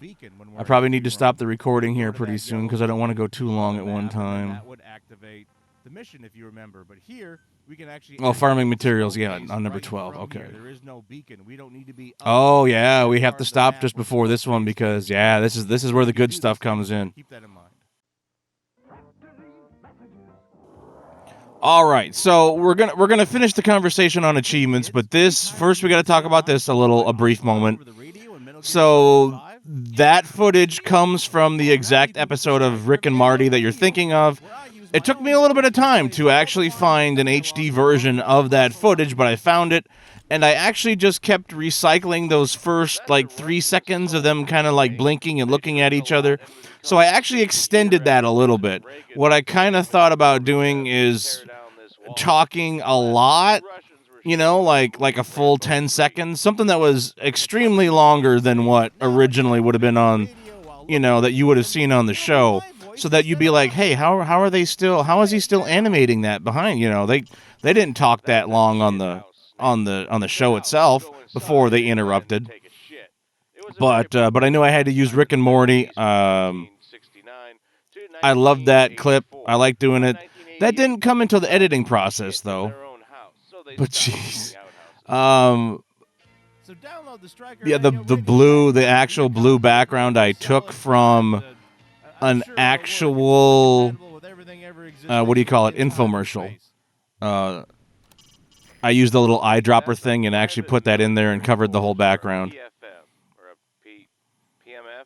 But yeah, I will talk about this more as we get to the next time it pops up. I will talk about the history and the comments, but let me finish my thoughts about achievement guidebook, you know. But yeah, I mean, ultimately what I'm trying to say is that, you know, on YouTube you need to do something that nobody else can do, or do something that very few can do well. Like the Stryker of Radio Enyo pack. No, I said that wrong. The Stryker of Radio Enyo pack. Yeah, that'll be good. The Stryker of... No, I said the Stryker of Radio Enyo. Yeah. The Stryker of the Radio pack thing. Like, I want to be able to create stuff like that. You know? I want to be able to create stuff like that and not, you know, make something this creative and funny and put it into a 2-hour and 20-minute video, where the only way you are going to be able to find it, although I'm going to re-release it on my site, because I actually did make a second copy of it, you know, just those segments. But I just threw that in there. It has nothing to do with farming materials on mission 30, but it's like I needed like 3 or 5 seconds, and I just threw it in there because I can do that. But yeah, it's like, I mean, unless you absolutely love Metal Gear Solid 5, I mean, you're not going to see the Stryker of Enyo radio pack. You're not going to see that commercial for it, especially if you just skip right to, this mission, because this, that ad shows up before it. So it's like you would completely miss it if all you wanted to do was to do mission 30, So it's like, So yeah, like I was saying, on YouTube, you got to do something that nobody else can do, or do something that very few can do well. In the end, anybody can do a short achievement trophy video, record some video, talk over it, and as long as you don't stutter too much or make bad puns, people will like it. They'll be like, hey, you helped me out. Thank you so much. Not many can do a rage quit video and keep it funny. Not many can spend hours doing, research on a game and then present it in a humorous way. That's what I want to do. I don't want to chase trends. I don't want to make videos on games just because they're currently popular. I had a few people ask if I could play Fortnite, and it's like, that's just not my thing. I would only play Fortnite because it's popular. And, quite honestly, it's the old adage of the only people that would watch my stuff is because I was playing Fortnite, and once Fortnite is not popular anymore, then those people would leave my site. So, they wouldn't stick around because of me. Maybe someone would. Who knows? But I don't want my content to be solely dictated by what others deem to be popular all the time. I want to pick games or movies that I have a connection to, or that I feel I have some great comedic moments or opportunities to them, and then present them. So right now, I'm just focusing on How the F Did I Die videos, and I like doing my Rage Quit 2 videos. I'm working on them, and I'm trying to get good. So, okay, I will show you on screen here something that, what's the best way to farm? There is no best way. I'll show you a screenshot here of my original script, and you'll notice that there's some words that are red. Well, the words in red are what I eventually came back and realized I don't have time to say this. So when I put it in red, it's still there, and it's still in the proper place in my script, right? But I know not to say it, or, because, if I need to re-record, I'll just skip over the red letters, or the red words. But, but I do that so that I can tell, okay, this needs to be cut out. I don't have time to say it. I try to cut out the important stuff. So you can see here's an example. And if I go down a little bit, I start to talk about the Wu S Pistol plus SB. And I realize I don't have time to explain all this stuff. So as you can see, I cut out. There's a lot of red here. That it's good information. It's interesting, but I just didn't have time to cover, even though it seems like I'm taking a long time to cover other stuff. So yeah, I cut out a huge chunk, and I just didn't have time for it. That's what I was doing. I kept trimming and trimming down.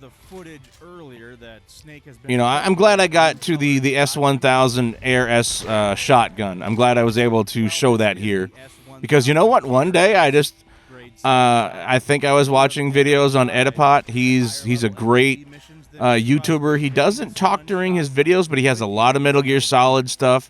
He's the one that I basically consider using pro strategies of, rolling and avoiding people during the FOBs. He's got a lot of good stuff, but like I said, he doesn't comment during his videos, which is kind of a shame. Maybe he doesn't know English. He has a lot of text on screen on his videos, so you got to pause it. But I think I saw him taking out a bunch of people with a stun shotgun. And he's been making, Metal Gear Solid videos ever since the game came out. So, I'm pretty sure that I would have watched one of his videos. But yeah, he was doing that, and I'm like, you know what? That works out pretty good. So I looked into it myself, and it's like, yeah, it really does. An assault rifle is one thing, but when you need to put down, especially heavily armed guards, pick that shotgun. I'm glad I did this. This was pretty easy to do. I'm actually just taking a screenshot. It's obviously not moving, but it's a small, simple tool. You could say that, well, you could have done a wipe there, right? But I just thought, doing a direct cut, is pretty handy.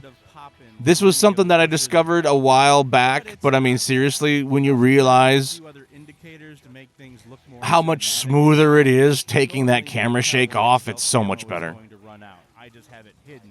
But yeah, so I had to trim down a lot of stuff, you know, and like the shotgun, I had a lot of stuff to talk about the shotgun, but look, like this is all the info I had. Like, you know, the grade 5 version will knock a guard out only for 35 seconds, but it takes 3 shots. You know, but if it's a grade 7 version of the shotgun, it'll knock them out for 9 minutes. I wanted to cover that, and I think I was able to touch on that during the stun section. But like I said, like I was trying to trim as much as I could, you know. I didn't need to be talking for 8 minutes before we even got into Mission 30, so I had to cut some of this stuff out. You know, and I also mentioned that a great way to incapacitate the heavy armor soldiers is with a single 50 caliber bullet to the legs, you know, from a sniper rifle.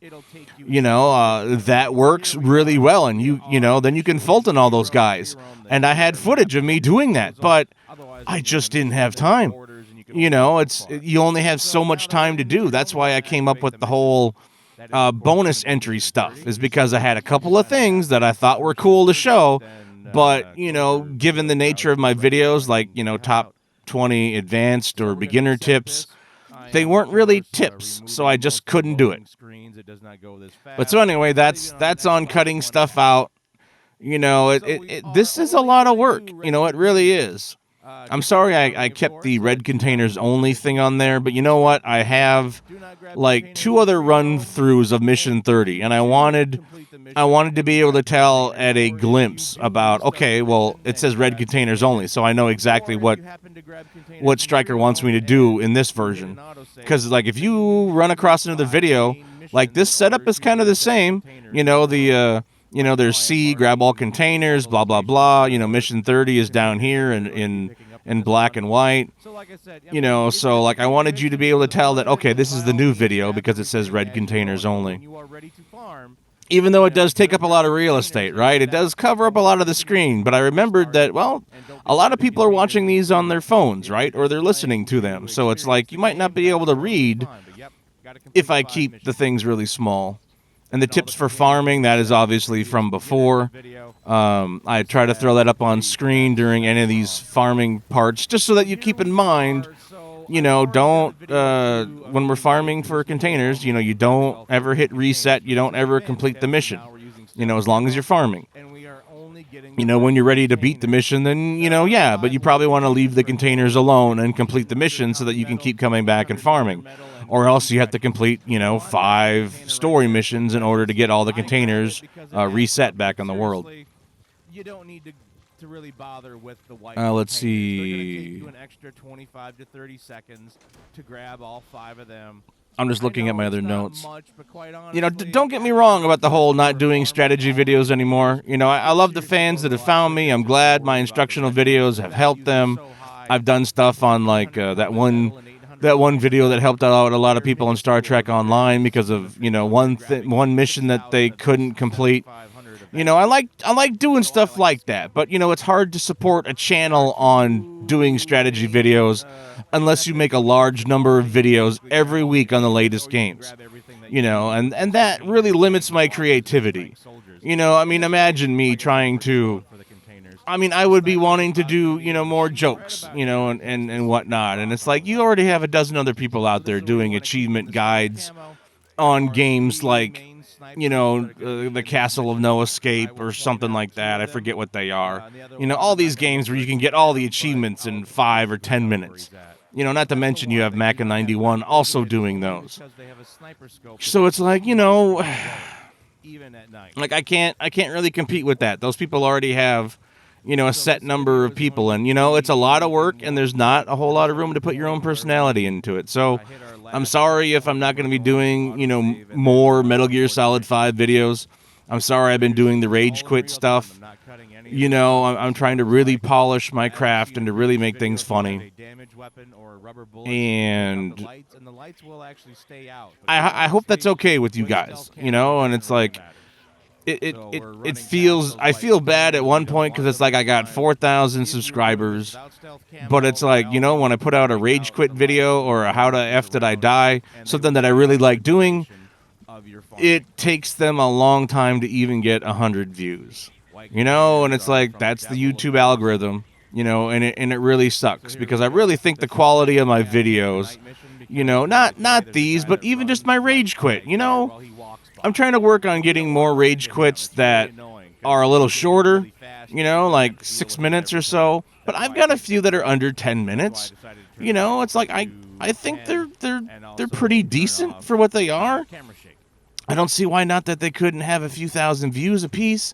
Like, I watched so many YouTube videos of people that just don't care and they just throw up, you know, whatever they want, you know, or they talk about video game news, and it's like, you know, there's barely any editing required, you know. You know, I'm not knocking on the guys that do that. You know, they have their fans, and their fans want to come to them for their opinion, right? But like, I don't want to do that. You know, could I do a good job? Do I have a good personality? You know, yeah. You know, I think I'm a pretty down-to-earth guy, and I kind of know what I like. And, you know, like, I don't mind speaking my mind, but yeah, I don't want to make, you know, comment on video game news all the time. But yeah, I started adding humor to my strategy videos, you know, like the dog hitting the tree in that one, that double barrel shotgun upgrade thing that I do. You know, cool guys don't look at explosions. You know, the top 20 beginner tips video, you know, a lot of that humor there was ancillary, you know, which means secondary. You know, I added it after the fact. I never had, I don't think, any of it in the original script, but I felt I needed to add some humor to it. So it was also uneven in that video. A lot of the humor, I think, came later, but like this time I wrote the humor in the script from the beginning. Are we done? Is that the end of the... No, it's only an hour and a half, Stryker. We got more to go. You thought you were done for the night, you idiot. I actually started adding humor in my achievement guidebook videos, which I edited after doing the beginner tips video. The Sherlock Holmes game, you know, that was an hour-long video. So I hope that really helps out some of you that are just starting. And I added humor in that, and I mentioned how absurd the story is actually later on. But people hated that video because I took too long to get to the point. And you know what? I mean, seriously, I did like a 12-minute intro to the game.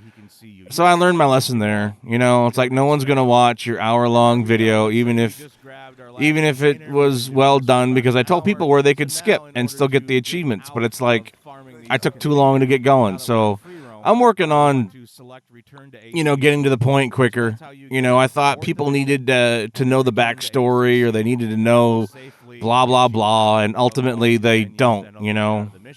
They really don't.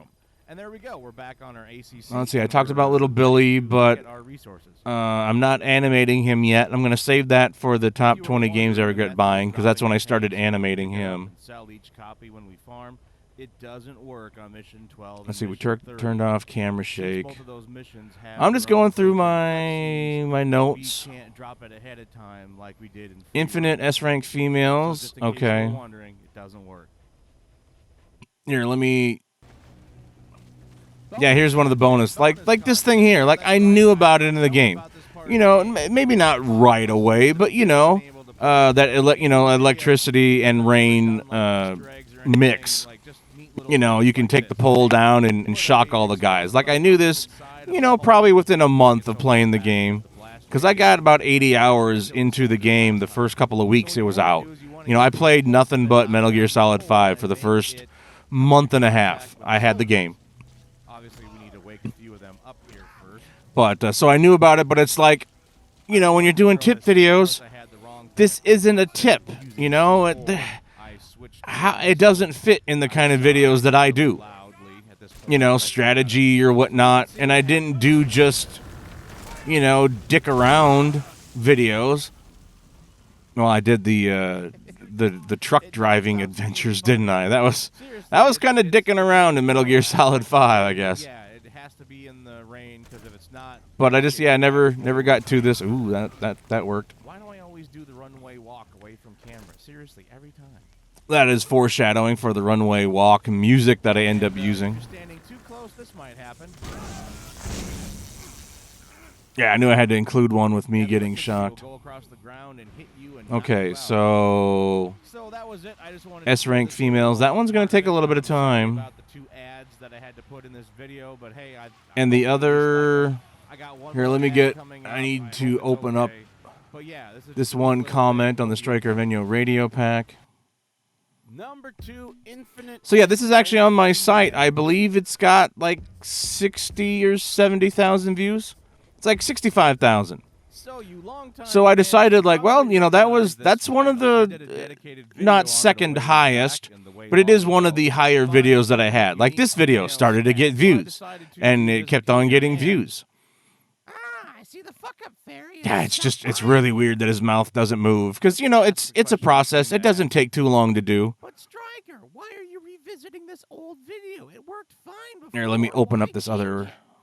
Well, little Billy, I've made a few refinements. You know, little Billy shows up about 5 times in the video. Before I was trying to keep it simple, and now that I'm remaking. Oh, I mean, it's out of 2 hours 20 minutes. So let's see how to do it. Have you always wanted more females in your mother base? So yes, the clip of I'm sorry, I'm going to swear mildly because of the song titles, but yes, because normally I don't want to swear during instructional videos or tip videos, but I wanted to use this song, and I literally had the entire video structured so that I was going to use this song. And at first I was going to probably do this with quiet, you know, in the shower, but then it was like, well, then I was going to use Bad Medicine. So it's like, well, I couldn't do both, right? So then I came up with this short little segment of the females, you know, backing up in the swimsuits and whatnot. I tried to put a little bit of variety of them in there, you know, because you got to remember, every time you see a different girl, it's like, I got to go back to the ACC. I got to put on a different outfit for them. I got to find one that's cute enough that you guys would agree is attractive. This one looks pretty good. She's pretty hot, right? You know, this music was perfect, of course, because it works, you know, so well. This is what you're doing all the time in Metal Gear Solid. You're walking away from camera, or walking to camera, whatever. I just shoot a guy in the back of the head. And yeah, I believe this got claimed too, if I didn't mention it, because, well, I'm actually recording this a second time. I had like about 7 content IDs for this video. So the first thing you should know... Damn it, I need some help. Oh, that's right, Mr. Meseeks. So this was... There's, you know, when you're creating something, there's 3 points where you end up... I need to know the 2 locations that have been discovered. There's 3 points where you can add new stuff or, you know, whatever to your project. You know, one of them is in the scripting phase, one of them is in the recording phase, and one of them is in the editing phase. So this all came at the editing phase. I didn't originally have any of this stuff written out. I didn't have it scripted at all at first. But I thought, you know what, I could do this little fun thing and have him bring me, you know, the information. You know, I laugh every time I hear that part. You know, like, it's over with pretty quickly. It happens, you know, but I wanted to do something, you know, kind of fun. And I wanted to do it with Mr. Meseeks. And I originally thought that I could do the voice. And... you know, I didn't. I actually like set this aside, and I started to edit the video stuff after this. But I made sure that I gave myself like a little 5-minute window, you know, to come back and put that in there. And eventually, I decided, you know, I thought, well, you know, I needed to find PNGs for, you know, several different what do you call it? You know, several different poses for him. And I thought maybe I could try to animate it. I thought, well, maybe I could make the mouth movement, but it's like I didn't know how to do that yet. But I thought, well, I could do the voice and say some humorous stuff. And it's like, well, you know, it got to the point where I was kind of overthinking it. And so I just created a relatively short little segment, you know, where he was going to do his thing. All the audio was going to be just from the show itself. And then it's like, well, now I needed a button press and I needed a little, you know, a poof sound. But ultimately, when I was looking at, you know, original footage from the Rick and Morty show, the button press was, you know, there wasn't any dialogue on top of it, and I could use that poof sound. So, okay, I didn't have to, you know, like that was already pre-made for me, and I could use that. I just had to, you know, bump up the audio a bit so that you guys could hear it. And then I found a smoke effect. That was a green screen effect. And that was the first time I've ever used any kind of green screen effect. And it wasn't bad. I had to, you know, make a few adjustments and move it to, like, just the right place. And I had to time it, you know, almost perfectly so that it looked like, you know, the puff, you know, came at the right time. And, you know, the image of Mr. Meseeks would disappear, you know, quick enough, or, you know, have just the right delay that you would expect it to, right? And the end result is great. You know, it came out pretty good. I am really happy with it. I'm glad I did it. And, you know, it would have took some time to, you know, to strain my voice and to try to get that, you know, that exact way that that the actor, you know, does the Mr. Meseeks voice. It would have, you know, it would have been okay, but it would have, you know, it would have took me a few hours of doing it and redoing it, you know, and I mean, seriously, by the time I got this far, even though, you know, we know that there's 40 minutes left of this program, you know, it felt like I was getting pretty close. You know, like we're on, what is it, number 2? Yeah, we're on Infinite S-Rank Females. You know, it's like we're almost there. You know, I only have one more entry after this, and you would think that that's not going to take 40 more minutes, but, you know, it is what it is. Well, we haven't finished, you know, number 2 at the moment, right? But yeah, so Mr. Meseeks was something that completely came up in editing. But, you know, I scripted out a little thing. I came up with something for him. So it was fun to just interact with Mr. Meseeks, you know, himself. Maybe later on I would find a way to be able to animate the mouth and have him come back. There's not a whole lot of PNGs out there that were high enough quality that I could use. You probably noticed I took the little red poof off the top of the one guy just so that I had another, you know, another, what do you call it? Another clip of him standing or doing something. So yeah, it was a little hard to find those, but hey, it kind of worked out. I wonder if did I have that set a little higher? I'm just looking at my recording volume. I'm just making sure. So let's talk about the Stryker of Enyo Radio Pack. So the Stryker of Enyo Radio Pack, that should be coming up. Where is... I have an image here. Where did I put that at? Oh, I need to open it up down here. Never mind. So the Stryker of Enyo Radio Pack, the whole idea for it came from basically 2 basic comments that had come up. And it was one time during, it was the comment section for one of my videos, how to keep GMP costs down, Metal Gear Solid 5.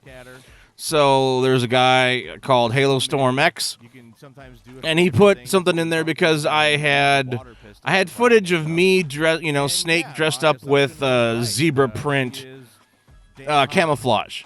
So he had done a little funny thing, you know, saying like, CP, this is Dimitri 1. There's a 6-foot bipedal zebra that's got a holstered pistol, RPG, and is aiming an assault rifle at me. And I told him, like, you know, that's funny as hell. I might consider using a similar joke in a new video. Good idea. I'll try to remember to give you credit. So I'm giving you credit right now. In case you were wondering, it doesn't seem like the Stryker of Enyo Radio Pack would come from this thing, but this is what started the juices flowing. And, you know, a lot of people commented on, something like that.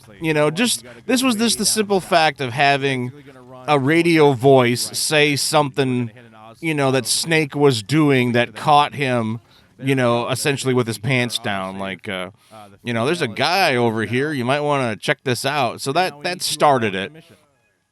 And then somebody else, in this case, it was Ed Boy. He wasn't the original guy, but he mentioned the fact on my one video that he loves the fact that I sound like that. That was the top 10.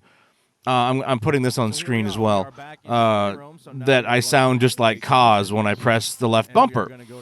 And that actually was a slightly newer. There was an older one, and it was on my video for the top 10 advanced tips.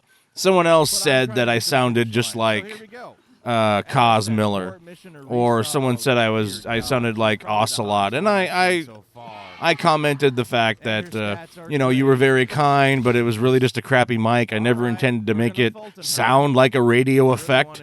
But that got me thinking. So it was those two comments that ultimately ended up me thinking that I could repeat a line, I could do some kind of parody with Ocelot talking to Snake, in a weird way on something that he, just the random stuff that you could hit the left bumper on.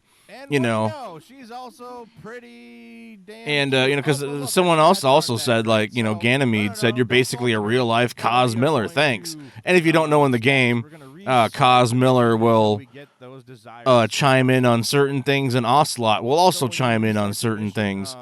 In your environment, if you hit the radio call button on it. So what ended up happening is I ended up coming up with four lines of dialogue that hang on, I need to bring this back up. Okay. I'm just trying to make things come up that I need to. So what those were is that, and excuse me for using a little bit of light swearing here. Turn me down if you need to, because I'm gonna say the line. But that's a zebra, dumbass. Do you know what a zebra is?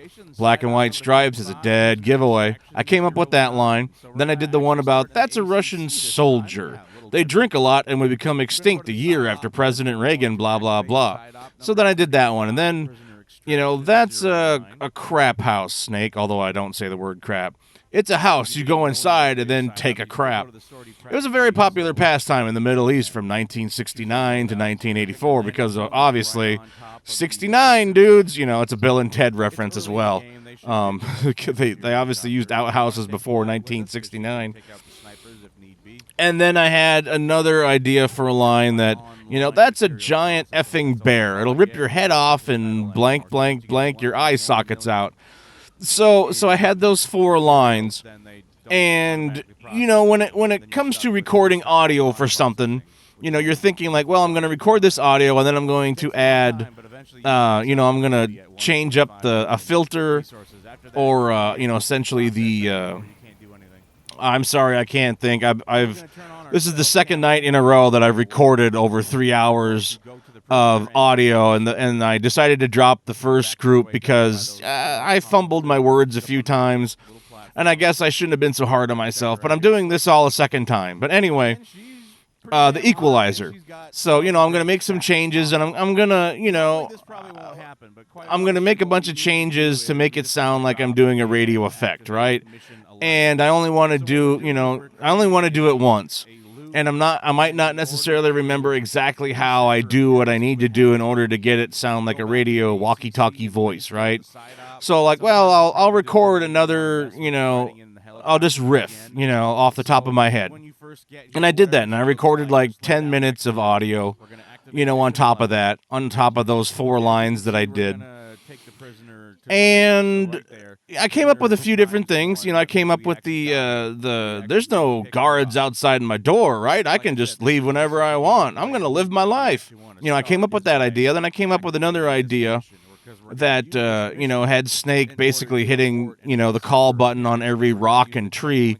And Ocelot's like, all right, shut her down. Snake has gone off the deep end. He's gone loopy. He's 3 sheets to the wind, some old references like that. to make it seem like he's crazy.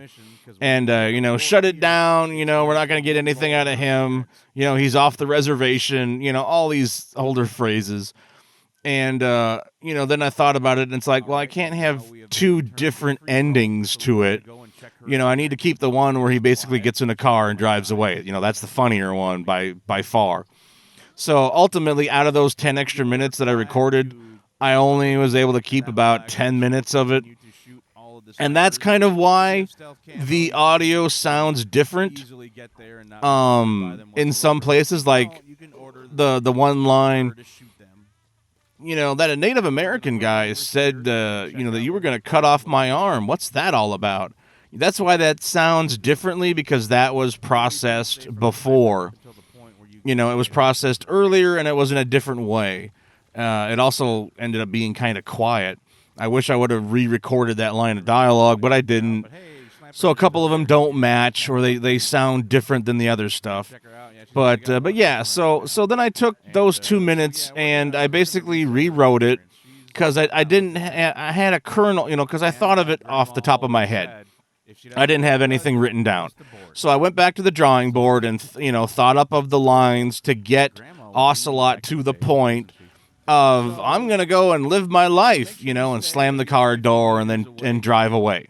So I knew I wanted that to happen. That was pure gold. So then I worked backwards from that. I wrote some stuff out, fleshed that out, did a couple other things. I added the whole Ocelot, his ex-wives, and the whole reason we even have code names is because of the code names that Ocelot gave his ex-wives. I scripted all that stuff out, and then I went back and recorded all that stuff, and I realized, I got too much stuff. And so I cut it down, and I was like, well, I really only have time for, your average infomercial is like 2 minutes. The long ones, realistically speaking, 2 minutes is what they are, right? For the most part, a lot of them are only 1 minute. But I thought, well, I got so much good stuff, and it's like I can't have a 4 minute. Could I have a 4 minute one? I don't know. But it's like, the 4 minutes is just, all the stuff I said plus the one ending. And it's like I couldn't touch on anything of the Ocelot's ex-wives. And it's like, well, I really wanted to put that codename stuff in there. And it's like, okay, well, if I include it, I'll do 2 3-minute segments, and that'll be good. So I edited it out to 2 3-minute segments, and I'm putting in the footage and stuff, and I recorded extra footage. And, I put it all together, and it's like I had like an extra minute, because I had it where, Ocelot talked about the helicopter, and I said, you might want to, go lay down somewhere. This is going to take a little while. And honestly, I had it. I was going to have it cut tonight, and then Ocelot was still talking about his ex-wives. But, it was like an extra minute, and I had to cut it somewhere. And I thought, well, who's going to care? If they love the first 3 minutes, if the second part is 4 minutes, who cares? And it's like, well, I didn't have anything to put in between. I already had the first 3-minute segment was done. And, I don't know, I wanted to separate the 2 different Ocelot segments of talking about the wives. I wish I could have had like another little part in there, but that would have made it even longer. So I just cut it. Will that ever show up again? I don't know. I didn't put it, in the final mix anyway. I might have recorded the audio. And no, I did the video too, I think. That might exist somewhere, but, like I said, but that's how it started. That's how the whole thing, it started from just a comment from somebody, and then somebody said that you sound like Cos Miller, in your old crappy, headset that you recorded, your Xbox One, dumb headset that you recorded. You sounded, the voice was so bad, it sounded like you were on the radio. And that's what started, my creative juices. And, I looked at those 4 lines of dialogue I had, and I'm like, you know what, this is pretty good. I could probably come up with something else. And, I riffed, and I ended up throwing out 80% of that riffing. 10 minutes, I just went off and said whatever I could think of. But, that gave me a few kernels of ideas that I fleshed out more, and it became what you see there. And then I basically took a template of, a real infomercial, and I basically used that exact blue color that they had in the background. I placed objects like in the same places.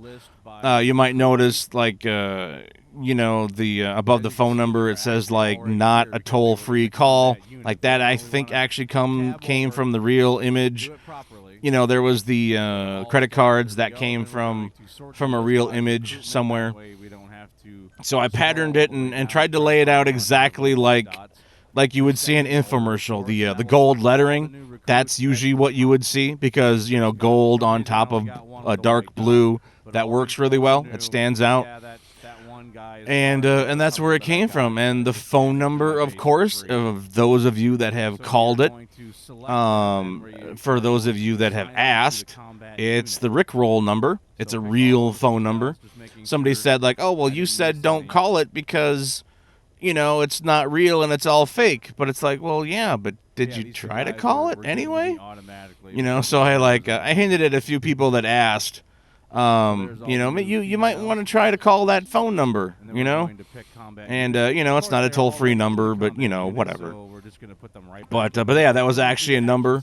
The website itself actually used to be a real fake-like website. Like you could actually, can't you see I'm busy.com? That actually used to be a place where you could go, and like it had some like animated things that you could actually, like, if you were at work, you could play it, and it would make it seem like you're actually working. It was like a video file or something. I forgot what it was. Or it was animated backgrounds, or it was an animated website, something like that. Unfortunately, it did close down, but I still use the website in case somebody starts it back up again. But that was actually a real website for a little while. It also sounds kind of like a made-up name I made anyway, so that worked out pretty good. But yeah, and the music, of course, I had this melody in my head, da da da da da da da da. I was like, man, like it sounds like that's like the perfect jingle.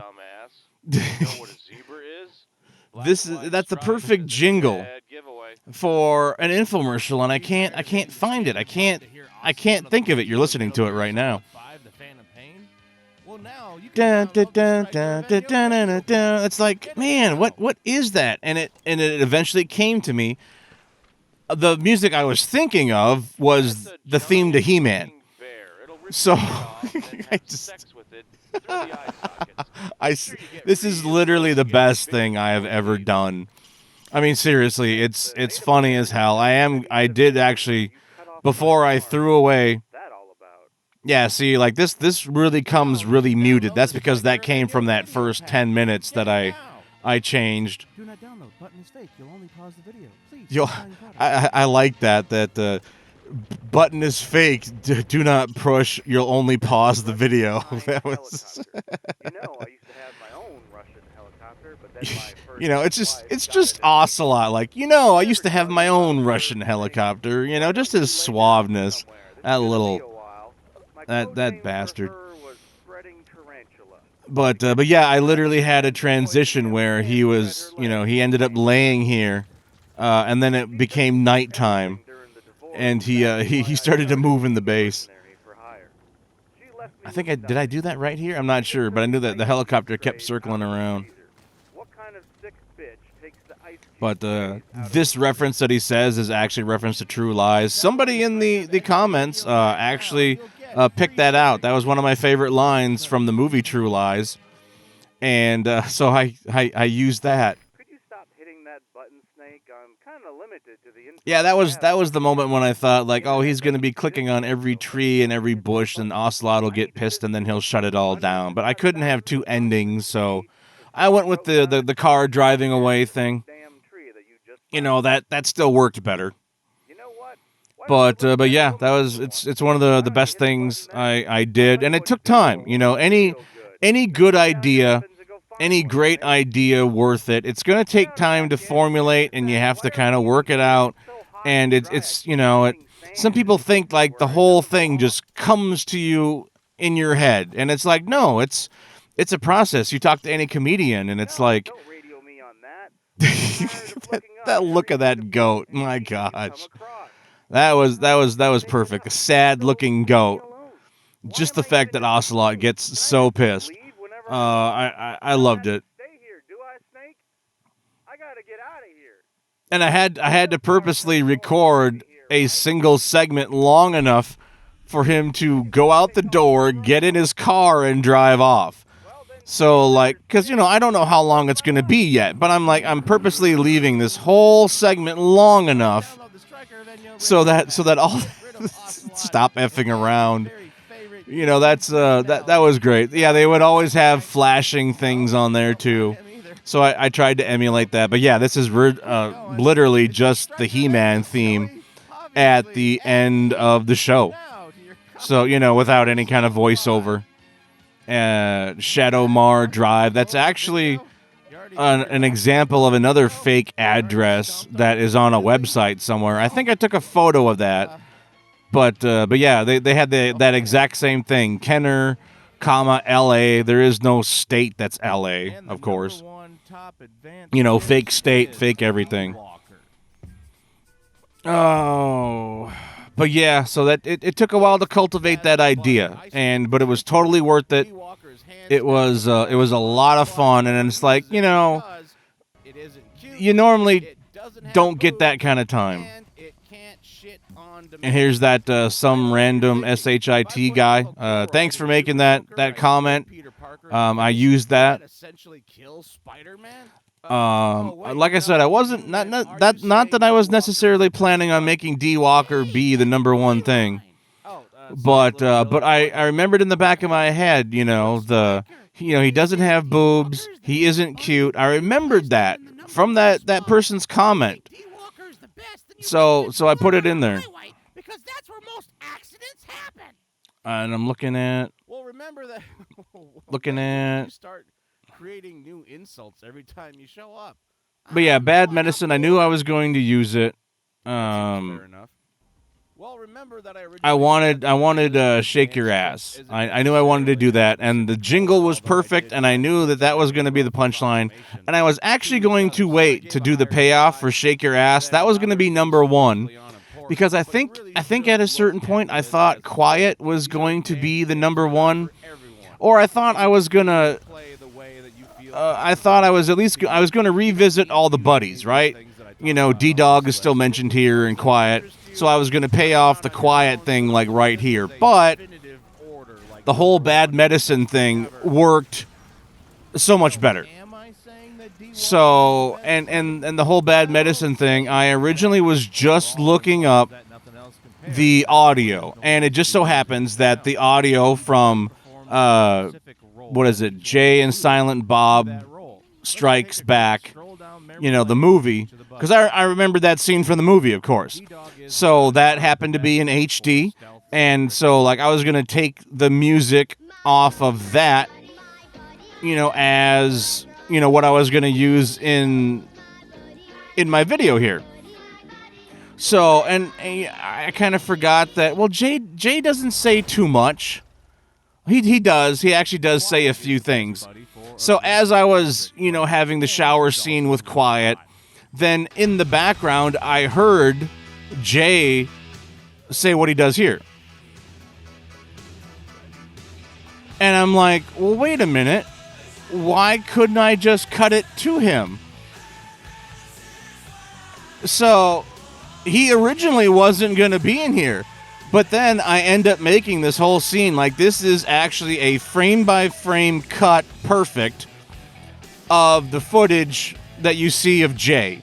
Like, I might extend the, you know, how many times we look at Quiet, of course. But, like, the whole timing of that whole scene, like, it in the movie itself, it doesn't last any more frames longer than what you see me do right there.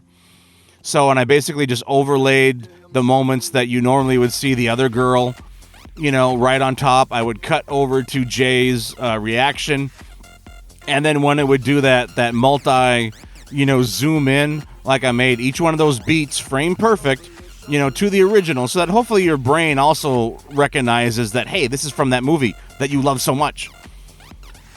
So, but yeah, Jay and Silent Bob Strike Back. I love that one. I did see the new one. It's okay, but the Strike Backs is still quotable for me. Who doesn't love a horse that can do that? I can't believe I had something else in store for showing off the horse. Somebody talked about, having the poop on the ground and having a vehicle slide in it. Like, of course, I knew about that. But this sound effect is actually from the game. Like that sound effect. Now, I bumped up the audio, but that is exactly from the game. I didn't add it to it. It sounds like that. And I guess I just thought it was funny of the horse pooping on other soldiers and Snake. So, and the music was kind of fun. I think that got claimed as well. Whatever. It turned out that, I don't know if I said this yet on this version, but at first I panicked. I thought, like, oh my gosh, I had 7 content IDs, and it said it was blocked in some countries. And I panicked, and I thought like none of you would be able to see it. And I'm like, oh shoot, well, I can cut out, the Old Town Road. I can cut out, but man, well, Bad Medicine was one that was claimed too, and like that makes the video. If I couldn't use Bad Medicine, what am I gonna do? And then I realized after clicking on the thing, on the YouTube description thing, it's like, oh, it says blocked in some countries, not all. And it was only the country of Denmark. So, oh, thank God, because I thought I was going to have to recut it and change music or take it out. And but then it ended up being there was one guy that was actually in Denmark that said, I can't get the video to play, please help. So I messaged him and told him the whole thing. I said I was sorry. I looked at my statistics, and literally 20% of my audience is in the U.S. Or what is it? Was it 40 and 40? I think 40 was in the U.S., maybe 40 was in Canada, and all the other countries were split into 1 to 2 percentage points. And I think I had 1% in Denmark, which would probably equal 5 people. But so I said, there might be some videos that you can watch in order to watch the content. And he said one day it just happened to work for him. So thank you so much. He was happy to be able to watch it. So yeah, that was my customer service, stint. While the one guy from Denmark that really wanted to watch my stuff, I had to point him in the right direction and try to help him out so that he could actually watch my stuff. You can create up to 3 loadouts for him in the AC. Oh, we're getting there. But yeah, so this thing was a lot of work. As you can see, I'm never going to make a video this long. I can't believe I made that other video, an hour and 42 minutes. My top 20 games I regret buying. That was my mistake. I'll comment on that one next. I'll record another audio commentary for that. I will do that here pretty soon. You probably will see it sometime next month. See, that's the Bon Jovi exhibit runway walk. I'm looking through the stuff here. Is that it? Is that the end? This means you need to prep I'm looking through. Nope, I guess not. For the mission at hand. It can be a bit frustrating. Yeah, this segment used to be 12 minutes long, and I'm like, I can't do that. I think I cut it down to something like 5 or 6. I was talking about every single different head on the thing, the flamethrower, and I had to remember. It's like, this is just advanced tips. It's like you're just here to tell people, hey, maybe you want to try out D-Walker. He's pretty cool. And that's it. You don't need to itemize out everything that he can use, the manipulator arm, the machete, you don't have to explain every little thing. Just point people in the right direction, Just let them know that D-Walker is, He's not overall maybe the best, but you know, he's kind of a fun little thing. But I mean, I went into a whole long thing of like, you know, clearly he's designed, because if he could do everything really well, then, you know, they would have to restrict the, you know, mission completion ranking to like an A if you used it. Snake, that's an explosive barrel. Oh yeah, then I came up with just these couple of things. You know, Ocelot, you can't do that. But yeah, the audio for Campbell was just way too loud in the original, so I ended up, you know, saying the lines myself. And I thought something about like, you know, why do you sound so like a gravelly voice? You didn't sound like that before. And I thought I was gonna respond like, I've been smoking a lot. You know, I thought I was gonna do something like that, but I didn't. You know, I mean, seriously, it was 2 months. You know, 2 months of just editing this thing and finding stuff and getting clips of Mr. Meseeks and getting audio clips of Mr. Meseeks, trying to find a little poof, you know, thing to put in there, trying to find sound effects for this, you know, and put arrows in, and it was a lot of work. And there came a point when, yeah, I wanted to put out a good product, but also I wanted to, you know, finish it. So, but yeah, I mean, 2 months, maybe 2.5 months of working on it, even though, you know, I was working 3 days a week, but it was quite a bit. But yeah, I really don't want to do strategy videos anymore. My hats are off to the guys that do them. It takes a lot of time. I know that, but yeah, I want to be able to do the creative side of stuff. You know, like the Stryker of Enyo Radio Pack, Mr. Meseeks. I like doing those things. So I kind of want to stick with them. But yeah, the Crypt of the Serpent King, don't expect that anytime soon. I had that in the works. Actually, I made a version of it. I have one that's done, but it's only in 720p. So, and I didn't actually, you know, I basically just kind of rattle off some of the things. I didn't actually, you know, finish it up on my own.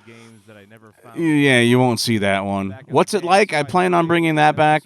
I really do. I just haven't, you know,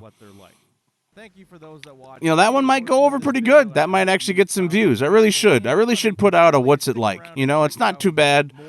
They're not meant to be scripted, right? You know, so, this is just, yeah, it's me crapping on a soldier. You know, I had so much footage of me crapping on things. And I just had to edit it all together into a, you know, a short little like 1.5-minute segment. I'm looking at stuff to add. Nope, that was pretty much it. But yeah, I cut out a lot of D-Walker. I had like 2 more pages of content that I just had to remove. I didn't have time. You know, I don't know. It was overindulgent, but yet I wanted to cover it. But you know, I think I got it down. I mentioned that D-Walker doesn't offer you everything in one package. Yeah, this is the wish list thing. I said that I would start putting this in the description on every video going forward. I've only put it in here this one time. You know, I originally, I mean, there came a point when it was like, man, this thing takes up like 3 minutes. 3 minutes for me to go through the whole thing and explain it. Why don't I just cut it out? You know, I don't need to do this. And it's like, well, it's not for me. It's for that very, very small but vocal, you know, 1% or even 1/10 of 1% that, you know, want to buy me a game. You know, they wanted to donate $5, but I'm like, you know, I didn't have anything set up for, you know, for donating money. So I told them, it's like, well, you can, you know, buy me a $5 game or buy me a game that's on sale. You know, I don't have a P.O. box for you guys to send donations to, and I really should. When things pick up a bit, you know, I will definitely end up doing that. But I thought, yeah, it's not about necessarily me. It's about my fans. If my fans want to take matters into their own hands and gift me something, I should give them the option, right? And it's not like this isn't, front and center. This isn't in the first minute of the video. I put it all the way in the back of a 2 hour and 20-minute tip video. So, some of these I've bought. I already bought Syrup in the Ultimate Suite. I beat it. I got myself Metal Gear. Blind Men. Did I get that one? I don't think so. Some of them I haven't. The Firefighters games, I already bought that for myself. Daymare, I already bought that as well. I try to mention that, this list is for me to keep track of games too, because there's really no way to keep track of a game. I wanted to remember that, there's these 2 firefighter games. There is no way to have a wish list or to, basically favorite a game on PlayStation 4. And it really kind of ticks me off. Because it's like if I see a game that I want to maybe one day buy, I just have to remember it. I have to, write it down, type it out, put it in a file somewhere. And hope so that when it goes, sure, when it goes on sale, but it's like, I don't get, when you do this on Xbox, you actually get a notification that, hey, a game on your wish list is on sale. You might want to check it out. So yeah, I haven't gotten in the habit of putting this in every single video. And I did just have somebody that gifted me 3 games. They were all on sale. They were on my wish list. It was very nice of him. I probably will acknowledge this in a video, coming up. I won't show his name because, some people like to stay private. So, that's not fair. And my total playtime, originally this was at the beginning of the video. But I cut it out because I was trying to not spend too much time in the intro, and yeah, this is true as well. I had 80 gigs of content, not including the 42 gigs of PlayStation 4 footage. This is, I had 80 gigs of Xbox footage, to work with. Was all of it new? I'm not sure, but at least 60 gigs were. This is insane. This literally did happen. What was it, a spring sale or something? You can find this game this cheap. The definitive edition, I believe that comes with the Ground Zeroes, I believe. It's that's a good effing deal, man. So there, and we do the music out. So yeah, thank you. Thank you so much for watching this. We are going to, I forgot. We're going to go into the next game, aren't we? The next video. It's going to immediately follow this one. So yeah, this was, man, this is a lot of work. Are you going to see that What's It Like coming soon? I don't know. Are you going to see this achievement guidebook? Probably not. I had some cards I had finished, they were complete. But yeah, some of those videos, they didn't happen yet, or I created a version of it, but it was only 720p, so I thought, man, I really kind of need to go back and create a new version. Took a lot of work. Thank you so much for watching this. Let's move on to the next video. Okay, so this is going to be about enemy preparedness. Now, just give me a minute to talk about it first before we go into the video itself, or else I'm not going to have enough time to actually explain everything. So, like I said, enemy preparedness, I knew it was going to be 10 minutes. I took the time. I had this 10-minute segment of it finalized.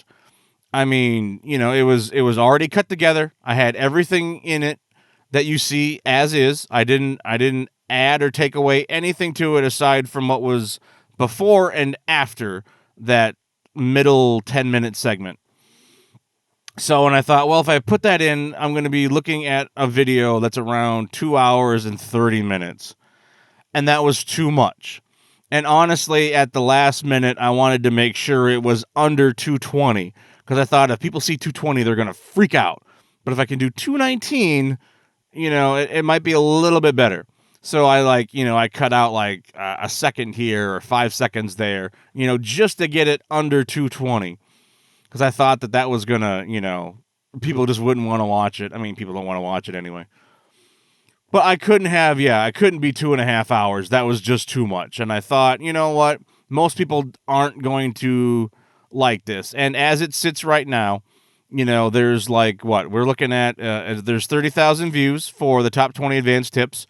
And, at this moment that I'm putting this out. And then there is for the enemy preparedness, there is it's 3.2 thousand. So it's like 3,300 or 3,600, something like that. I had just looked at it. I can't open up the document again. I already closed it because I was trying to save resources on my computer. But that's what it is. And that works out to be about 10%, right? About 10% of the people that are watching, the advanced tips are checking out the director's cut. And that's about what I was looking at. I was thinking that, only about maybe 5 to 10%, at best, are going to check out this video. So it's like, hey, it's there for those that want, but in the process of doing that, it freed me up to not be limited to just that 10 minutes. I wanted to put in a fake out to Metal Gear Survive, but I just had nowhere else I could put it. I had already finalized so many different things, and I had already, as they say, stacked the deck with extra stuff, before and after the main entry numbers for those top 5 segments, that I couldn't do a fake out to Metal Gear Survive, because it was going to be like, wait, why is it taking so long for the footage to load in the background? And then Metal Gear Survive was going to come up, and I was going to be like, no, you don't ever play that, blah, blah, blah. So, I wanted to do that, but there was nowhere for it to go. And that was just something that I came up with editing. I never scripted it. I never recorded anything for it previously. It was something that popped into my mind, because that's just what happens. If I'm on a project long enough, I end up coming up with something, and then I come up with something else. That's just the way my mind works. You can say I'm gifted or cursed in that kind of way, because ultimately you can't fit everything into whatever you're currently working on, right? But I keep getting ideas on stuff. So that's the setup for it. So let's jump into the video itself, but just know that director's cut. Hang on, I gotta get my headphones on. I forgot. So now we have Enemy Preparedness. I forgot I was gonna talk about it. No, wait. Why isn't Metal Gear Solid? Is it still recording? I'm still recording. No, God. No, So this line obviously is directly from Michael from The Office, or the character of Michael. It was gonna be obviously exactly what he tells Toby when he sees Toby, and thought that he was gone. So kudos to those that recognize that. I love The Office. But there's no reason that will justify playing. So what I say here, there's been a couple people that are like, well, in order for you to get footage, you had to play it, and it's like, well, yeah, I mean, but I'm on YouTube, so that was the stipulation that I said. Your average person shouldn't really play it. And I forgot I called the person Fook Me More. Is that what it was? Fook Me? Yeah. Yeah, I called her Fook Me More. That was actually the name of my captain. I had Captain Fook Me More in Star Trek Online, and then I think a few people got wind of that and reported me. So then I had a message, and they basically reset my name. They didn't like that, so I had to change that. This stuff is all true. I did have a Sega Saturn at one point. I bought it off a co-worker for like $100. I got some cheap games. I need to buy another one. I ended up losing that. I ended up losing my entire game collection, actually, about 700 games. I don't really want to talk about it too much right now. It's kind of a pain for me. And part of it was my fault, but also I did some work for somebody and they couldn't pay me, and I couldn't keep up my storage fees. Because I had it in storage. But anyway, I had a Saturn, I had a Dreamcast, I had 5 Dreamcasts. Because I bought them when they were going out. But yeah, these are some of the top games. Yeah, it's a little RPG heavy. And these prices are accurate as of, the current prices back in October, I believe, of 2019, if I remember right. And it's like, yeah, this is the range that you would get, from used to, like new or shrink wrapped still. Magic Knight, Ray Earth, Shining Force 3. I still want to play that. I still want to have, Scenario 2 and 3. I don't think that ever was in English. I tried to find a UK version of it one time. Panzer Dragoon Saga. This is a big fail on Sega. It's like, why couldn't you make Xbox Live Arcade versions of those games and let people enjoy those games that are going for hundreds and hundreds of dollars? So, that was a thing. And it's like they brought back some Dreamcast games, to be fair. They brought back several Dreamcast games like Bass Fishing and Daytona, of course. But it's like, it would have been really nice for them to do, But you know what? They didn't have the sales. They didn't have the sales back in the day. And quite honestly, Sega has been going downhill for a decade. To be nice. I mean, technically, they were going downhill back in the days too. For 2 decades. But and this is there's not a huge amount of pages necessarily. I mean, they only show like 2 long strings of pages here on this website, and I kind of scroll through them to give you guys an idea of how just complicated this thing is. But yeah, I mean, those are the Saturn games that you should play. Sega really should have brought them back, but I mean, they won't even bother to, properly translate and do English dub of the Yakuza series. At least not the first 6 games. They finally did, Judgment? And I don't know about Like a Dragon. I think it is. But yeah, so it's, Sega's been in a sad state for quite a while. But, so why don't I want to swear in the audio commentaries? So one thing that had always caught my attention was that when James Rolfe was doing panels for the Angry Video Game Nerd, way back in the long ago,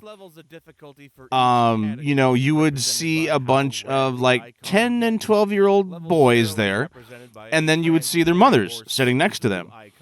And that always struck me. And you know what? I imagined the fact that, they're like, Mommy, the AVGN is coming to, such and such town. Can we go so I can see his panel? And they're like, well, who is that? And, then slowly Mother realizes that this is the guy of the videos that their son has been watching. And he swears and he drinks beer. And, ultimately you kind of realize that, the mother, okay, like, let's check this out. And they eventually, figure out that actually, James Rolfe himself is, kind of a little shy. He likes horror movies. But, he's not this, rancid, raving maniac that hates everything and wants everybody to die. He's a very, quiet, a person that kind of stays to himself. And when the camera is on, he yells and swears and wants to drown everything in poop and pee, right? But, so that always struck me as, a really great way of seeing an icon or a way of, this younger, a 12-year-old basically saying, Mom, it's okay. The guy isn't really like that, versus somebody like, Noah Antweiler, where his Twitter rants are, they're pretty well known, and he does have a lot of weird stuff. You can't say that Noah Antweiler necessarily is a complete opposite of the character you see on camera. So, like, you might not want your 12-year-old boy to go see that man in person. But, like I said, that always struck me, and I always remembered that. And it's like, you know what? I could probably do the same thing as long as, I can swear and I can, maybe not violently want to harm people. I've really tried to watch that. Because I've known of other people that have said, like, I'm going to track them down and kill them. And it's like, well, that's a little extreme. And, yeah, they admit that, that's not a real thing, but that's still kind of a disturbing thing to say. So it's like, I try to watch what I say. And when it comes to, like, my strategy videos or tip videos, well, especially the achievement ones. The achievement ones, I don't swear in them whatsoever. I do hear in the top 20 advanced tips and the beginner tips, simply because, that kind of is who I am. I am an adult. I like adult content. I like content that is mature. I am not going to ever be like Pro Jared, and I don't mean in the kid-touching kind of category. It's like I am not going to be buddy-buddy with Reggie Fils-Aimé, and Nintendo spokespersons and whatnot, talking about Nintendo games and doing streams that are, rated 10 for small children. It's like, that's not me. I like to say, SH, and I like to say F, but I do understand, there's moments when I understand that there's a separation between the person you see on camera and the person that is here talking to you. And I'd like to think that if you listen to my audio commentaries, maybe not all of them, but if you've listened to some of them, it's like I actually speak very clearly. Well, aside from what I just did now, because I've been recording for almost 3 hours. But I speak clearly. I use slightly bigger words. I have a decent vocabulary. I like to think. Except I just said vocabulary like a drunk. I'm sorry. Like I said, it's been hot. It's Texas weather. But, I like to try to come across as somebody that knows what he's talking about. I'm not a total idiot. I have a good head on my shoulders. Thank God for my parents that, brought me up the way that they did. I think I turned out actually pretty good. And I see a lot of other people that I think that are just, overdoing it. And, I wanted to, be reasonable. And I think part of that is not coming off, like a hillbilly that's just swearing, or slurring his speech or, doing whatever. That's presenting himself in a adult way so that hopefully that if you are a parent and, you have a 10 or 12-year-old that listens to my stuff, that's just a character. I say that kind of stuff for, kind of shock value, but also, hyperbole and just kind of the whole, taking something and overdoing it. It's just that kind of idea, without getting too technical, on how humor works and stuff. So, yeah, I'm a down-to-earth guy. I like to consider myself pretty smart. And I'm trying to figure out this whole YouTube thing. Like, how do you get noticed when there's so many millions of other, videos and sites that are up there to get everybody's attention? So, either way, so as you can see, this is that moment I was telling you about this is the difference between, using first person and the third person aiming. Like, what? You can actually target the head pretty good. Granted, when the cursor goes red, it's there. But yeah, you know what? I used to always just do it from the third person view. But it's like, you know what? It doesn't take much. I think you click down on the stick, right? And first person aiming with the iron sights, it totally works. It's totally legit because there is no bullet drop essentially in this game. They don't need to go that crazy. Look at all this. This is insane. Granted, it's not overly complicated, but there's a lot of different layers to it, like what percentage are going to be wearing body armor, what percentage are going to have night vision goggles, and there's certain ones that are, able to be a sniper or able to have the body armor. Not everybody is going to get extra body armor. And this is me running around with the chicken hat. I quite honestly, I literally don't have time to talk about it or to, inform you on how it works.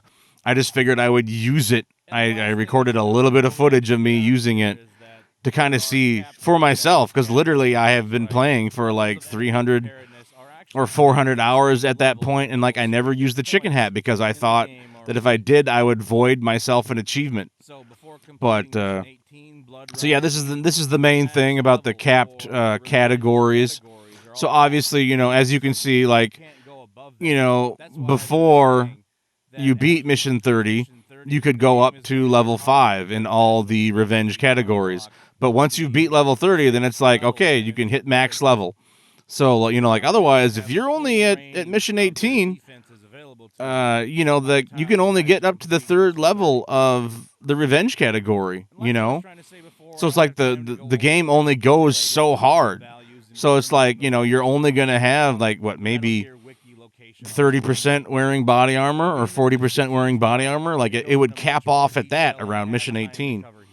So that's what I meant by the game actually, you know, gets harder after you've completed mission 30. Bonus entry. I did another bonus. Oh, well, that's because it's yeah, it's Metal Gear Online. I wanted to talk about that too, and I didn't have anywhere to put it. I wanted to mention Metal Gear Online. I just wanted to say, hey, you know what? Try it out. And I just couldn't, and I couldn't, and I couldn't. It wouldn't fit anywhere. And I wanted people to try it out because it literally is, you know, this is essentially Metal Gear Online 3.0.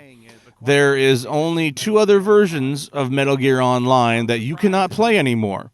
You know, one was for Metal Gear 3, Metal Gear Solid 3, you know, on PlayStation 2. You know, they had that version, and then they had a version for Metal Gear Solid 4. And the version for Metal Gear Solid 4, I believe, only lasted about 5 months. I can't remember. It didn't last too long. But I think by 5 months after release, you couldn't play it anymore. So it was like you had to have gotten in there pretty early. You know, it got canceled. And that's why I'm pretty surprised. Like, seriously, 5 years after Metal Gear Solid 5 came out, you can still play this online game. So if you ever want to try out a Metal Gear Online, like, this is all you can play. The other 2 have been canceled for a decade. Essentially, or what, Metal Gear Solid 4, when did that come out? I don't know. It's been a long time.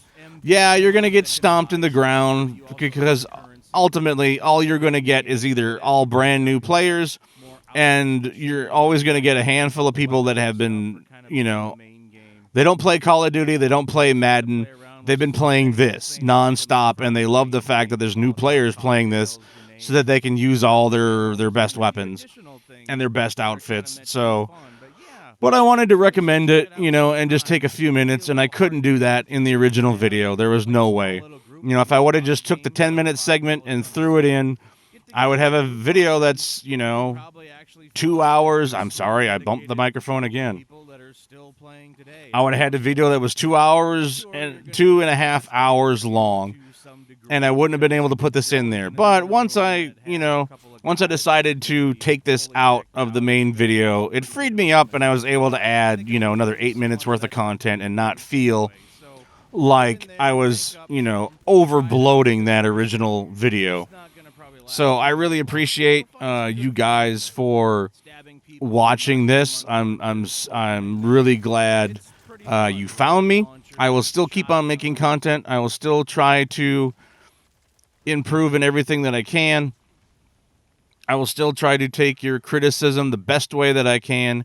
Even the people that actually come at me with a little bit of harsh criticism, I still try to apologize and like, yeah, I had a bad mic, or yeah, I understand that, you know, not starting a video until 5 minutes in is a bit long. So I really am working on it. That, you know, and your guys' feedback, whether it was negative or not, you know, it's like, that's why I made the intro to this video was only like 3.5 minutes. I had a goal of trying to get, you know, to the point and get into the proper video, you know, by 3.5 minutes. Now, granted, when you have, you know, what is it, like 300, 400,000 views on a video, you're going to have, you know, groups of 100 people here and there that are going to hate something in your video, right? But, you know, I am listening. I am listening to your complaints. I am trying to get better. So I really do appreciate all the views, all the watch time that you guys give me. And I am going to try to keep on improving. And you might be thinking to yourself, what am I doing? Oh, I'm talking about the fact about quarantining your men and stuff. Yeah. But you already know about that. I talked about it.